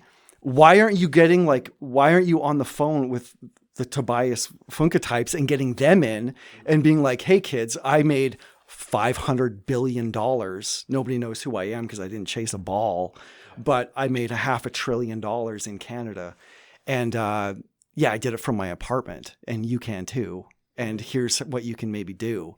But instead of that, it's like, no, we'll watch the football guy, and maybe the government will give us a shovel. It's a gladiatorial events, right? Keep the population entertained. Yeah, you're fucked. Maybe it's turned the old meatpacking plant into a WeWork center and exactly. Have a creative entrepreneurial lab or something. Yeah, something. But you would need people who can think in that way instead of like, well, maybe one day we'll get a new Petro can. Well, great. There's a Tim Hortons coming. Wow, that's great. That's wow. Yeah. The future. Well, same thing with you're fucked. You're fucked. Like your kids are fucked. Your future's fucked. You're fucked. like the other guy with that fucking the game app, the poker app. No, not poker. What No the fuck shit. is that one? Balatro. Yes. Yeah. Perfect example. He just won Game of the Year. Yeah.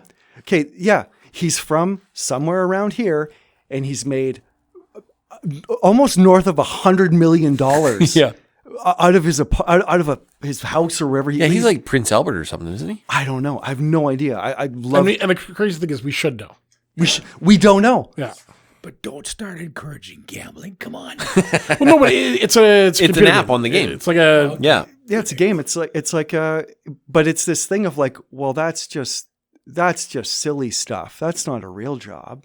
And it's like, well, it is when you're making I'm pretty sure if tens I'm of making millions of I'm dollars. making $10,000,000. That's pretty big deal. Yeah, so Then speaking of the silly stuff you're just talking about, also then for the young people who want to go out there and get a job that's going to be in the future that they talk about, please don't wear your pajamas.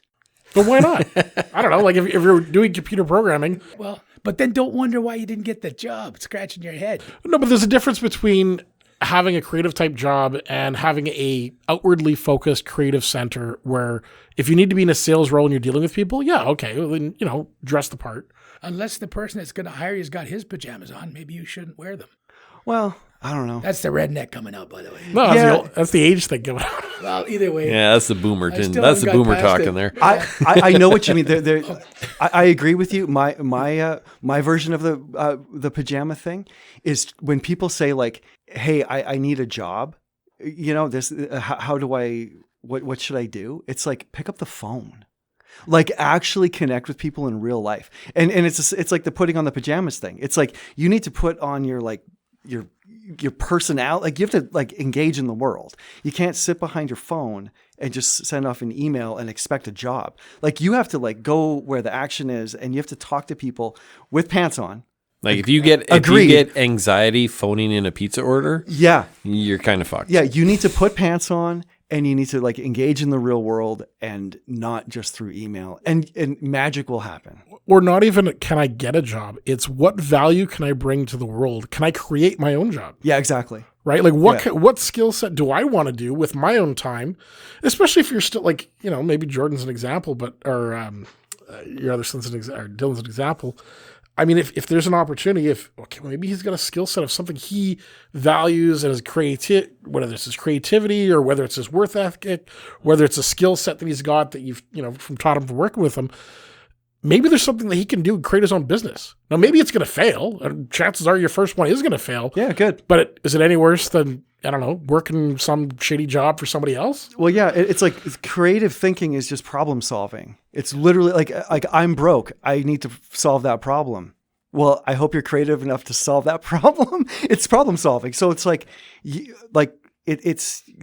all entrepreneurs are creative people in a way, whatever it is. If you're like washing windows or like doing landscaping or anything, whatever it is, it's still solving a problem. It's like recognizing a problem that you can fix and add value and then start a business. And especially in this day and age where you've got so many different systems. So if you want to create your own marketing campaign, because now you've got a window washing company. Right. Well, you throw it into ChatGPT, you throw it into Canva. Yeah. Now you've got a whole marketing campaign for your business. Yeah. Now you can create a website through Wix or whatever sort of platform you want to do. Yeah. You can leverage the technology that's out there to do maybe a blue collar type job, but you're leveraging the advanced AI technology to be able to set you so much further ahead than you would have been able to creating your own business 10 or 15 years ago. 1,000%. And the thing is, what's lacking with kids today, it's not the kids' fault. I think it's actually like it's the older generation. Gen X talking here. Well, yeah, it's the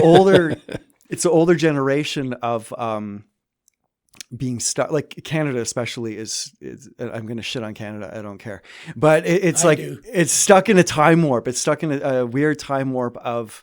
I don't know when, 1990. It's really weird. I don't know what's going on. Like I left here 20 years ago and I came back and the same songs on the radio. Like what's going on? Like it's weird. It's weird. And people have the same attitude about like with stuff. And it's like, well, you're going to miss so much opportunity and so much value, and young people, like they're not going to be they're not going to develop these muscles that they're really going to need in the future, and then so you're going to miss out on what's really needed. And, it's like the you're evolution. just going to be in trouble. You know? The evolution is lacking. Yeah. Yeah. On that note that you were saying, maybe you got to listen to a different radio station, because I think they get their licenses by what group of songs they're going to be playing. Well, what I've heard. But to give you another, on the other side of the coin, being an old fart, like I said before, I get listening to CBC at night coming out of a podcaster out of Toronto, Dario Williams, and he plays Canadian talent in the soft jazz after hours type music. Oh, okay, and I just cool. thought, wow, is there a lot of talent in this country? Oh, But yeah. I never realized I'll get out in the garage working, and maybe it's 11 o'clock and I'm going to go back in the house. I stay out in the garage, work till 12 o'clock till his show's over. Yeah. And it's artists from across the country. I never heard of half of them. That's the thing. There's crazy talent here, but we don't brag about it because, like, it's the chip on the shoulder thing. It's so weird. It's super weird. And this is coming from a guy who grew up like Pink Floyd, Rolling Stones. Like I grew up in classic rock because of that. Right. But at the same time, he had an eclectic taste in music that we'd also be listening to. We'd take it to concerts when we were kids. Like, oh, we've got a cultural festival in Winnipeg, and next thing you know, I'm up on the stage dancing with like the Jamaican band that came to visit Winnipeg. Like, yeah, that's cool. Yeah, you need that stuff, you know. We're at a concert in Winnipeg, outdoor stage in the Forks, the Neville Brothers, and we're standing in the first row right behind the fence, so I'm giving the boys cues on what to do, and I said, now when the people start coming over because the security or people are passing them over past us, stay tight together, hold your hands up and pass them back, but they're not standing in front of us. But back to some of the music, I don't know what their names are and stuff, but I just listened to it, and it's like, wow, was that ever good stuff? Yeah. And it's because I like the laid back, easy music, variety. The jazz scene out in, because we lived in Toronto for a bit. I can't remember what the jazz festival was out there, but I mean, essentially like cool little garden venues and little local distilleries and whatnot, and get like local jazz artists just like, wow, like you blow, like it's Amy Winehouse type voice with like cool little funk band behind him. Like, this is awesome. Yeah. Yeah. You need that. And you need like this kind of the places I think that are going to really succeed are the places that like have authentic experiences and this kind of thing where it's like you don't have the chains necessarily, or you have like you have people who are supporting smaller businesses and this kind of stuff, who want to shop local and who aren't going to, they're going to spend an extra 10 cents to shop local and keep that place open and this kind of stuff. I think that's like the future. But they say the bar scene especially has really changed, because then the bands that would have come out that maybe grew up the ladder, younger people today are listening to stuff on computers and doing different things. So the bar scene's really died. Well, there's down not quite a even bit. venues for bands. Like I was thinking about this when I was in Seattle. Like I was walking around and it was funny because it's like all the music that was playing was all from the 90s. And it's like, this is exactly what I wanted. Like I'm in Seattle and all that I'm hearing. 90s grunge. 90s grunge. All I'm hearing is like all this music that came out of, it's like Nirvana in Seattle. So maybe they're or Soundgarden, maybe they're in a time warp too. But it's amazing how you have these places where like this insane amount of talent comes out of a city, and you have like all of this explosion comes out of like a singular place because there was like a creative nexus. Yeah. Yeah. And you had a population that wasn't like, well, who do they think they are? It's like, no, there's rules. Celebrate it. We rock. Look at this, and you need that. And like, but there's a lack of venues now. So it's like, well, what? But is there also lack of venues because of the regulatory environment? So I think of my own barn. Oh, totally. So my barn used to have a summer concert series where, the guy who owned the place would put a poster at the beginning of the summer, and he'd have like 8 bands lined up. They were all local bands of, different, guys that had gotten together and started up, and they get an opportunity to, try out their creative craft at a barn party with 500 people. Yeah. Well, one of those guys could have ended up hitting it big. Yes. Right. But they don't even have those opportunities, because now if I wanted to have that party, if you want to start a band now, where the fuck do you go? Where do you even play? Well, the regulatory environment, I'm not holding that at my barn, because I got to have, all these different permits, and regulatory environment, and insurance. And it's like, okay, if we just step back a little bit from this nanny society that's got to actually bubble wrap everything, we'd actually have a chance. Yeah. Yeah. But like, I always think of airports, how, you go to I mean, now in the Regina airport, they actually do have Rebellion beer that you can get, but that's probably the only Canadian product in the entire airport. Everything else is made in China T-shirts that say like, you know, with a beaver on it. And it's like Canada. It's this phony kind of, it's phony patriotism, or, you know, it's too bad, because what there should be there is like just a celebration of everything that comes out of this place. The airport should be filled with like stuff from here by people from here. Yeah, like you go any other, like anywhere. Go to Dominican, go to Belize, go to Cuba. Yeah. You go to the airport there and it's just full of local shit. Exactly. Local Like, why doesn't it products, have- local beers, local... Yeah. You know, local honey or local, moccasins or beaded artwork or whatever, stuff that's made by local people in this area, and instead of some factory in China. Yeah, it's like, well, okay, you have like wooden, like, I don't know, there's the dude who makes wooden crib boards. Sweet. Yeah. Make 50 for the airport. You know, we're going to need X amount, you know, every few months. You know, that kind of thing, like takeaway souvenirs. It's like that stuff would sell. People would buy, like Saskatchewan. And it's actually Canadian. Like say Saskatchewan out loud. It's a weird sounding, like everyone, when you say Saskatchewan, they go, what? Yeah. So lean into that and let people take away something that's uniquely Saskatchewan, whatever that is. But like, okay, Rough Riders, whatever, I guess it's a team, but it's like, okay, beyond that stuff, like the crib board, there was kind of like the whiskey, the whatever. I don't even know if it's still open. There was a shop in Southland Mall in Regina that was, what the hell was it called? Like locally made or something like that. Okay, yeah, I think I know what you mean. And it was all just like, you know, little vendors. They would put their stuff in the store, sell it for a commission. And, you know, it was all Saskatchewan stuff.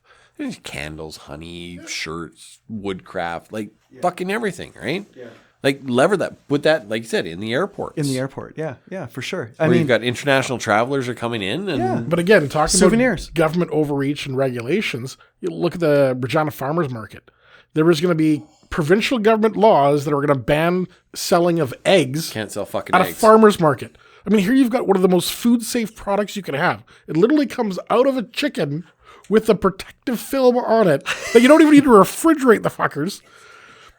And yet you can't sell that because it's not a food safe and it has to be produced in a commercial environment. It was like, I'm sorry, I will put my eggs up against any commercially produced farm that's out there. Yeah, that's But again, But that's a perfect example. It's a nanny state that stifles that creativity, stifles the young entrepreneur. Yeah. And for what? So that you can't sell eggs at a farmer's market?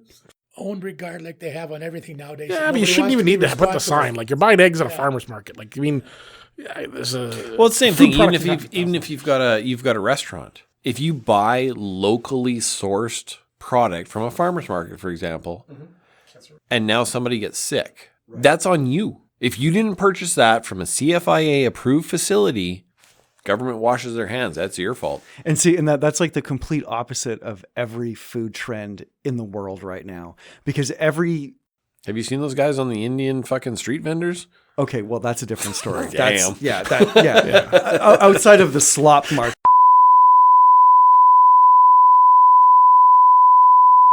So, okay, I don't know what happened there. All of a sudden, my pod tracks just fucking died. I don't know if CIA was listening and shut us down or something, but I mean, we're offline, so that shouldn't happen. Tell the truth. We just went for a rink burger. We just had a rink burger. I wish. But again, I could use a rink burger right now. A rink burger made from locally produced Wolseley beef. You know, maybe it's Dylan Williams that butchered it in his little meat shop that he's got, or it's produced by Hometown Meats of Phil's. You know, maybe Tilly's making the buns.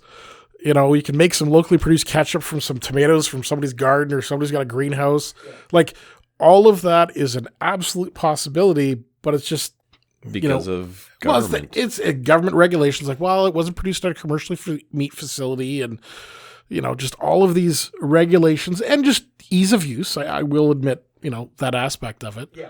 But I think as a society, we need to shift to more and more of that. Well, it's like there's those shows, Kitchen Nightmares with Gordon Ramsay. Oh, yeah. Gordon Ramsay rules.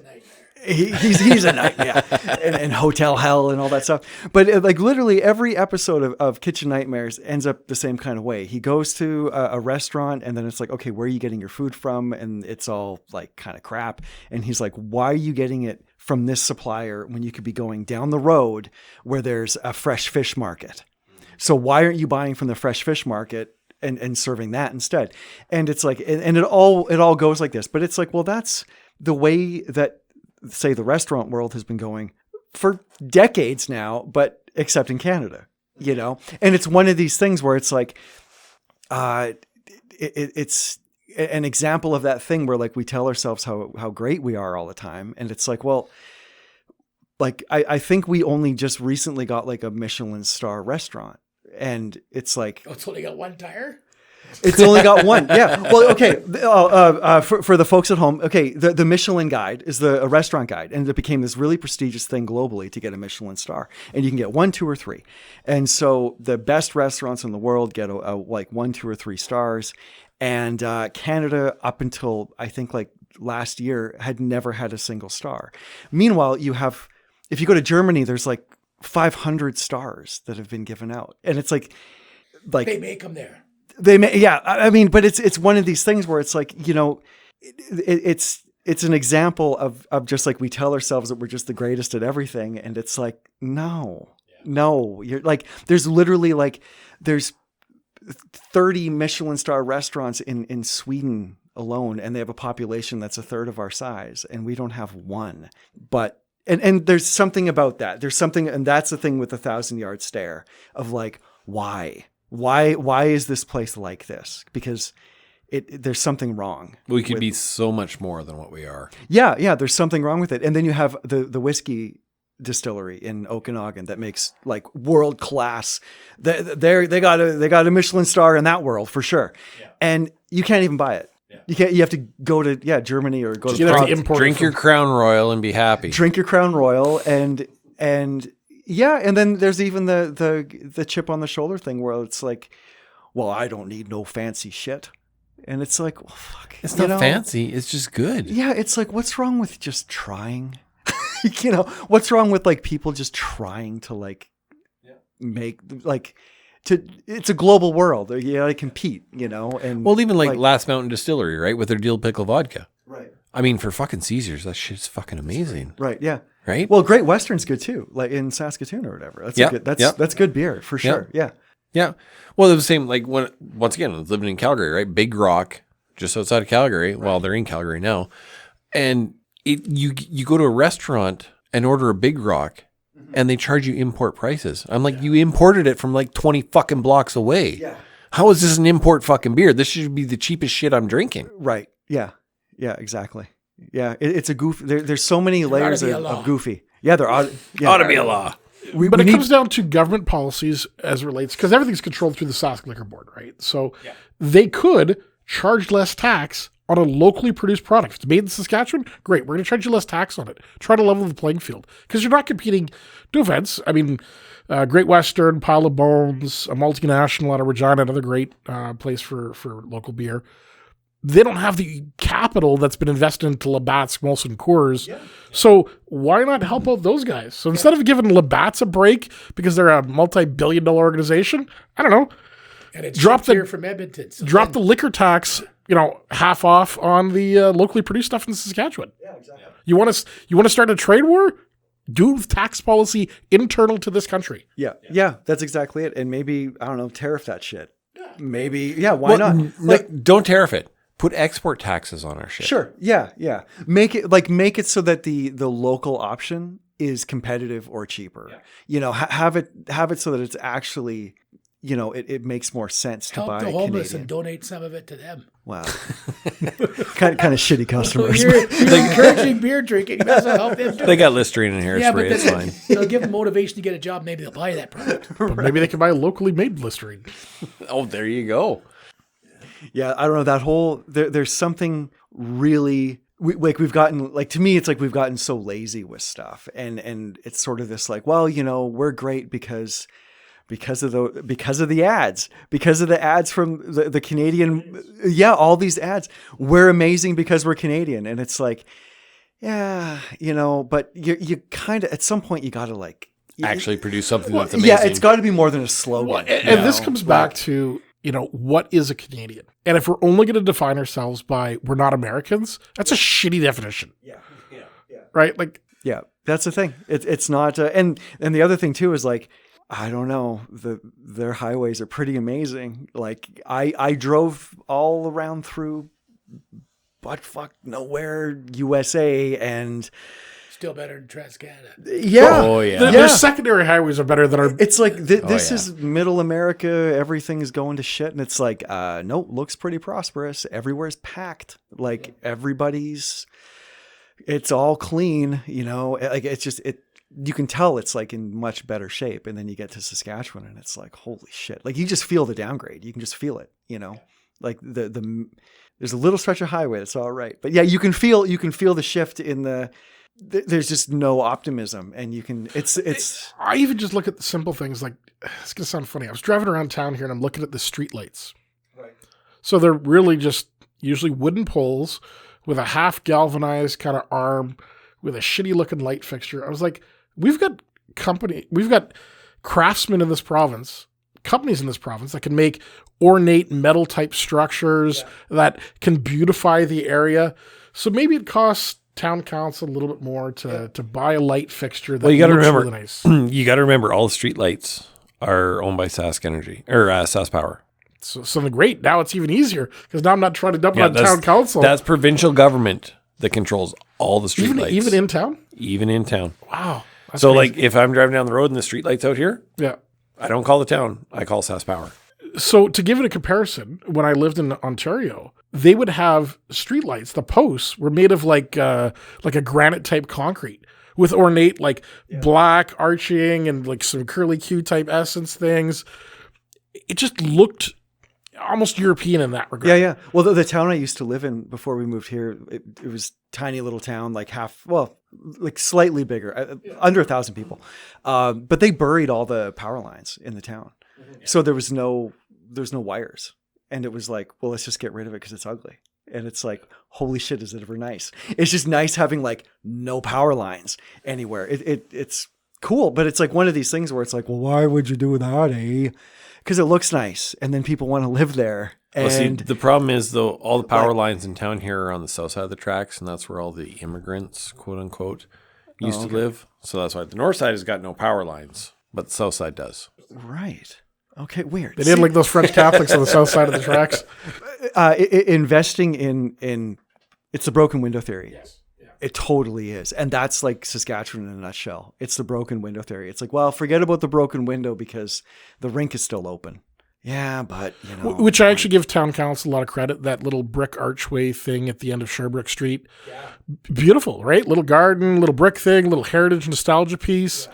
It's too bad there's not still a train station there that they could have turned into a farmer's market or something, but or a train station, right? Like, you know. But I give them credit. You because, can't have mass rail transit in Canada. No. That's crazy talk. Yeah. When you're trying to be Europe. Yeah. What a crazy idea. Imagine going for lunch in Regina on the train. There you go. Or out to crazy talk. Or out to Regina Beach, right? Yeah. You know. Imagine just catching the train and just going to like Medicine Hat and then catching the train coming back. And having dinner on the train. Like, I mean, you can still do it as long as you got like a few thousand fucking dollars. Yeah. But I mean, imagine the economic activity that would generate between all the small towns. It'd be insane. Well, it'll be interesting to see how self-driving cars and self-driving taxi services will actually start to change mass public transportation. Saskatchewan's I want to drive my own car, thanks. Saskatchewan's not getting that for at least 60 years. Well, I hope then, because of what you were just talking about for the power, that Manitoba could start selling power to Saskatchewan. You guys could get new streetlights, maybe. We got lots of power. Lots of Colderberg. It just says power is terrible at managing it. Yeah, no, but I mean, like, looking at my power bill, hydropower, which is a hell of a lot cheaper than. So in Manitoba, they pay it's like 5 or 6 cents a kilowatt hour. It's more now. It's like either 7 or 9 cents a kilowatt hour. Well, you've climbed double up. Digits. So they've climbed up. We're 14. We're 14 or 15 or whatever it is. It's crazy. So I mean, again, you know, here we are. They sell their power into the U.S. Why don't we have those big, massive power lines coming into this province? Yeah, they keep talking about it. And 20-year contracts and stuff. Never mind that. You can't even get a mortgage for more than 5 years. Just like when they built those hydro projects in Manitoba, they financed them basically selling power to the U.S. for like 2 or 3 cents a kilowatt hour. Well, I don't know how much it is, but it's It a was good deal. it was massively subsidized. It's a contracts. bargain. It's a Yeah. steal. Yeah. Like if Trump's talking about, oh, we've been ripping them off. Well, fuck, they've been ripping off our power. Yeah. You know, and it's like, well, why isn't that shit going on? Like we don't have a national energy grid in Canada. Yeah. Like you could knock out Saskatchewan and Alberta's fine, Manitoba's fine. It's like, oh, okay, guess somebody turned out the lights in there. Well, there's no pipelines either. Like going through the country, you have to like cut through the U.S. and all that. It's like, it's things like that. Like this whole, I don't know if it's because of NAFTA or whatever, but it's goofy. It's like, why don't you just have like basic self-reliance and then work out from there, you know? So the Irving family in Atlantic Canada had said that if Energy East Pipeline was built, they would build a full new refinery out in the East Coast. So right now we get oil from Saudi Arabia. When yet in Alberta, we have to sell that oil dirt cheap to the U.S. because we don't have pipelines that'll bring it to market. So we sell Alberta oil cheap to the U.S., import oil from Saudi Arabia, all because we can't have a federal government that stands up to the provinces and says, I don't know, this is the best interest of the company. Quebec, fuck off. Yeah. Ontario, your environmental policies, hey, we're going to make sure we build these things nice and clean, but we're putting a pipeline through. I heard some information recently that it said about 70% of the Quebec people want the pipeline to go through, but it's the politicians that don't. Maybe that's true or not, but that's, and I thought, okay, I could see that. Yeah. But just knowing what a refinery does for, you know, blue collar type jobs, chemical engineers, the design engineering teams, like these pay huge amounts of money, and lots of and you've got a shitload of oil workers that are used to working out in Alberta that could go back to Atlantic Canada and would be happy to have those jobs and could rebuild those communities because now they got money coming in. Yeah. And yet, no, this country is not going to have the willpower to do it. Yeah. This is part of the reason why, like with the Trump stuff, it's like, okay, look at who he's surrounded himself by. Like he's surrounded with smart people. It's like that Vivek guy and Vivek Ramaswamy, yeah, David Sachs and all these people that are kind of they're super high functioning gazillionaire people, and maybe that's a problem because they're just a bunch of rich people. But at the same time, a lot of these people are like really smart and entrepreneurial. Yeah, they're smart business people who have had jobs. And then you look at like Pierre Poilievre, and it's like, well, I joined the Student Conservative Party in grade 10, eh? And I've been a member of the Conservative Party. Have you had a fucking job? No. You know, he's never like, so it's like, are you surrounding yourself with smart people? Like, yeah, you better get the Shopify guy on the phone because you need to surround yourself with smart people. Like, how can you even compete with like a Trump and all these other really intelligent, high functioning people when you're just government dorks that have never really done anything other than enforce the rules? Because that's what gives them a chubby. And so they just want to enforce the rules. That's how they get their kicks. We need more entrepreneurs in government. Yeah, who say no who say like, okay, we got to cut all this out. And that's like the Doge thing, like just cutting all this stuff out. It's like, why are we paying for this?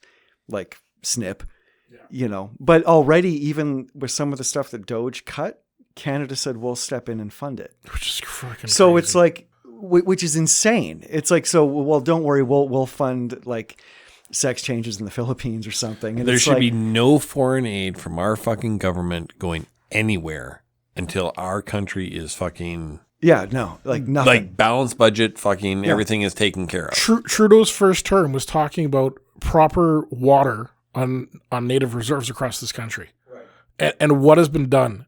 Fucking nothing. Like maybe they fixed 5 or 6 wells or a handful here and there, but I mean, here we live in a country with like 25% of the world's fresh water supply, and we can't even get clean drinking water. Why do we have these tech firms out in Ontario that have these super smart engineers, all these fabrication facilities? Why aren't they building mobile treatment water facilities that could put in sea cans and fly these things in or ship them up on winter roads, drop them off at all these remote communities, and have this problem fixed within an 18-month period? But part of that goes back to what we were discussing in another podcast with corruption on those reserves. The funding is available to those bands, but it's not going but to I'm what saying it should. You give them a turnkey solution. Literally, they've got wells, they've got water sources. You plug them into these shipping container filtration devices that have been engineered by smart engineers in Ontario and fabricated these facilities. Yeah. To me, it's like, well, don't create you're not expecting the native reserve up wherever to create a self-created filtration device water treatment plant. It's like, no, we'll just fly the fucker in, give them some clean water so the community can move on to the rest of their development. Look at the ones that the Canadian military has for rapid response for water and filtration when they go around the world. Yeah, like do it up north. Build 1,000 of them. You want to create some jobs for guys that are now going to be unemployed from the auto sector? Great. You don't think you can start producing an assembly line of that kind of stuff? Vegetables up north cost a fortune. Greenhouse technology. Greenhouse. Integrated vertical farming in like shipping container type stuff. There's a company in Winnipeg that also does high-tech hydroponics and marijuana type stuff. They do shipping containers to make them into vegetable grow up for vegetables and producing that they're trying to do and ship those up north. So each community can have their own little vegetable garden. I don't know. You've got like a Delta 9, if I'm throwing a name out there. I've seen it. Great job. They're experimenting. And state of the art, right? Like it's, unbelievable. Instead of spending stupid amounts of money on shipping and transportation, like grow the food locally. Yeah, it's crazy. There's like all these excuses that people use. Well, it's like, wow, we got like we're too big, we're too this, or we're too small. It's always like too big, too small, too this, too that. But I just think like, okay, Iceland has a population the same size as Regina, and they have like geothermal heating. So imagine just Regina going like, we're just going to do geothermal heating. So like all of Iceland is run off geothermal heating. So there actually is an interesting, we were talking about, I think last podcast, the geothermal project down near Estevan.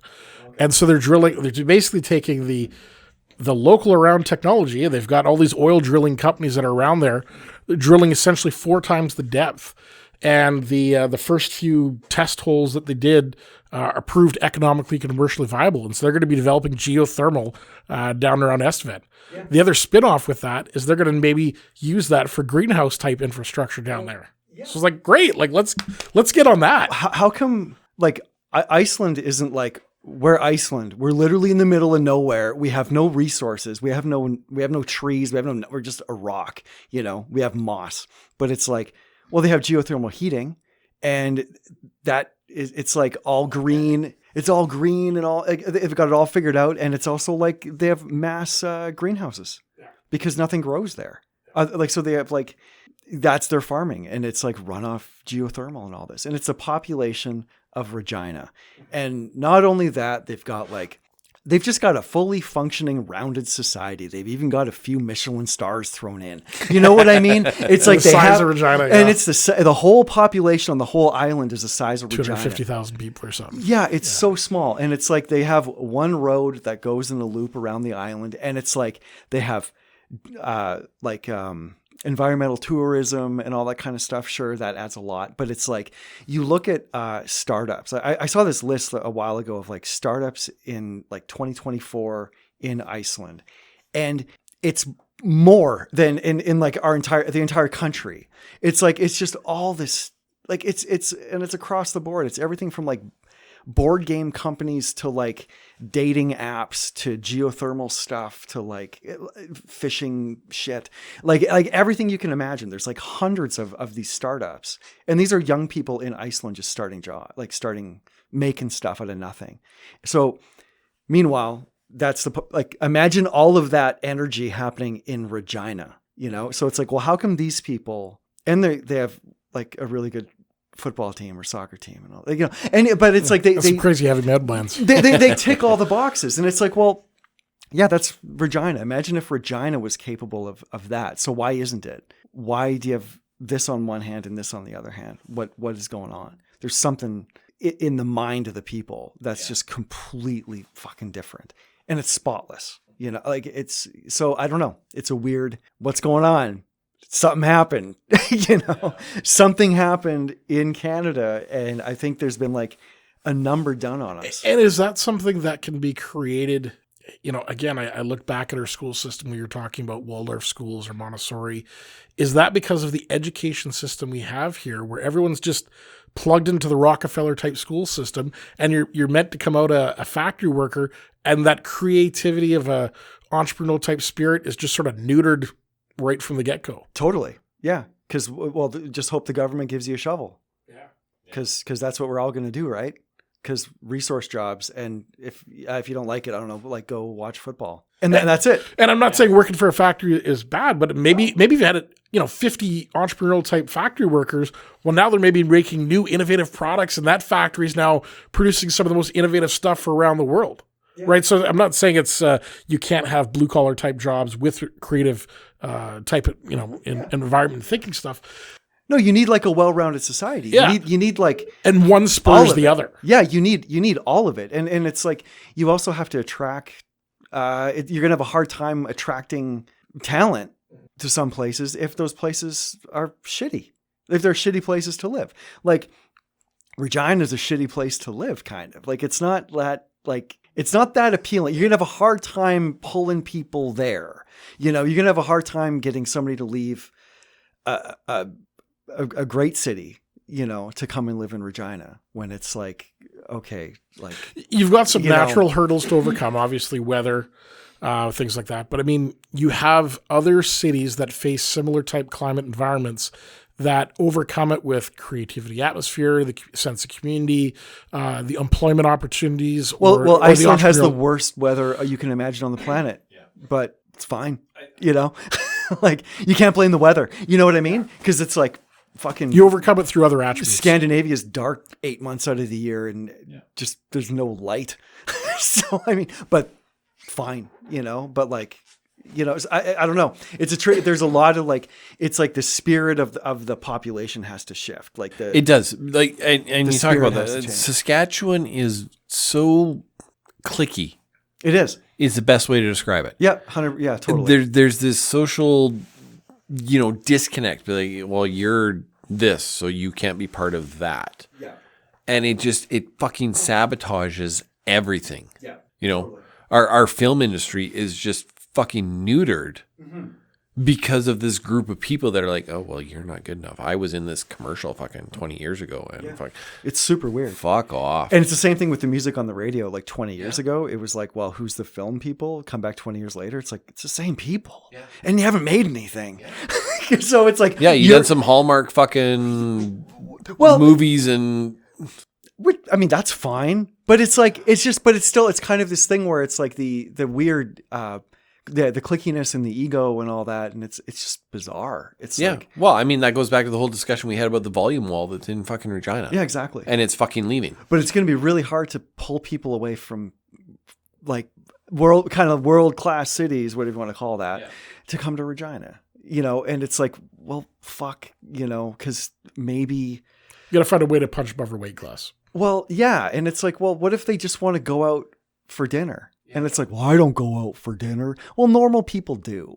They like to go out for dinner once in a while. Yeah. Well, just to throw in a little bit of humor, and you talked about it just a few moments ago about Scandinavia. Well, what if, for example, Nestle's iced tea was to walk down a street in Scandinavia and happen to ask people, what do you think of Nestle's iced tea? Well, the guy might say, well, when I was just a lad, we'd hitch up the Reindeer, go 5 kilometers across the frozen lake in the dead of winter, chop on the ice and jump in naked. There you go. There goes nice. The child all again. Good timing. Yeah. Oh, a lot of good discussions tonight. I mean, I don't want to be negative, Nancy. No, honestly, the whiskey thing. You are. I am. The whiskey thing just pushed me over the edge. Here's actually what I think. I think that this opportunity right now with the trade wars we're having in the U.S. it's an inflection point. Yes, we're going to go through some major hardships because of it, but I think it's an opportunity to capitalize on it to change these things that we're talking about, to have more locally focused companies, because maybe now that all the American products have been stripped from the shelves, maybe we can get that Canadian whiskey. I gotta look up the name and find out what it is, because now I want to try it. Okanagan something. Okanagan whiskey. Okay, I'll have to start looking for it. Maybe we get that product on the shelf. Maybe we have this entrepreneurial type mindset that's coming up with the next generation. There's just a whole bunch of things I think can come out of this if Canada can sort of pull itself up by the bootstraps and drop the elbow bullshit and get away from this divisive political environment. Because if you're fighting about politics, you're not going to be thinking about how do I bring the community together so we can all work on creating a better making Canada great again. Yeah, make Canada great again. Mecca. There you go. I don't know. It's a funny thing. Like I get asked to go to schools and stuff? And like, oh, can you come and like talk to kids and this kind of thing? Do you think that happens in Canada? Do you think the school down the street is gonna? No, nobody here. It's all like other countries. You know what I mean? So what's up with that? Not that like I care, but I find it interesting that it's just like there's something in that. You know, it's like, okay, you're in Kansas. No, I can't because I'm not local. But it's like that place is like, come to the school, talk to the kids. But does that happen here? No. Yeah. And I'm down the fucking street. Yeah. We right? have an internationally recognized artist. Yeah. Well, but it's not like, oh, I'm the shit. It's not that. It's just like, how come those people, like, how come the offer comes from places that aren't here? You know, why don't those offers come from? Yeah, exactly. Why aren't we talking to the guy with the fucking, the gaming app? Why aren't we talking to the guy that owns fucking Shopify? Yeah. We have successful people in this country. Yeah, but it's just like, fuck you for trying. How dare you? Why didn't you pick up a shovel like we all Stay in your line. Yeah, we all picked up a shovel. Why didn't you? Yeah. And it's kind of that. There's a weird thing like that going on, and it's real. Because why is that? Why, if I go someplace else, it's like, you get that kind of offer or whatever it is to just come in, and it's just like I don't get paid. It's just like kind of a civil nicety. It's an opportunity to inspire young minds with a different perspective, right? And it's like, but that doesn't happen here. Why? Why doesn't that happen here? And maybe that's the next generation missing that element. Well, it's just, that's the thing. It's like, there's something wrong with why is that? We don't want to promote free thinking. I don't know. It's a weird thing. It's just, it's kind of funny. It is weird. Yeah. And, it's something that, maybe we need to continue this discussion on our next episode. Yep. I think we're going to, some parting thoughts from Bruce here. And before we go, I always holler this out when I go to a concert. I don't care who's playing. Play the Stones.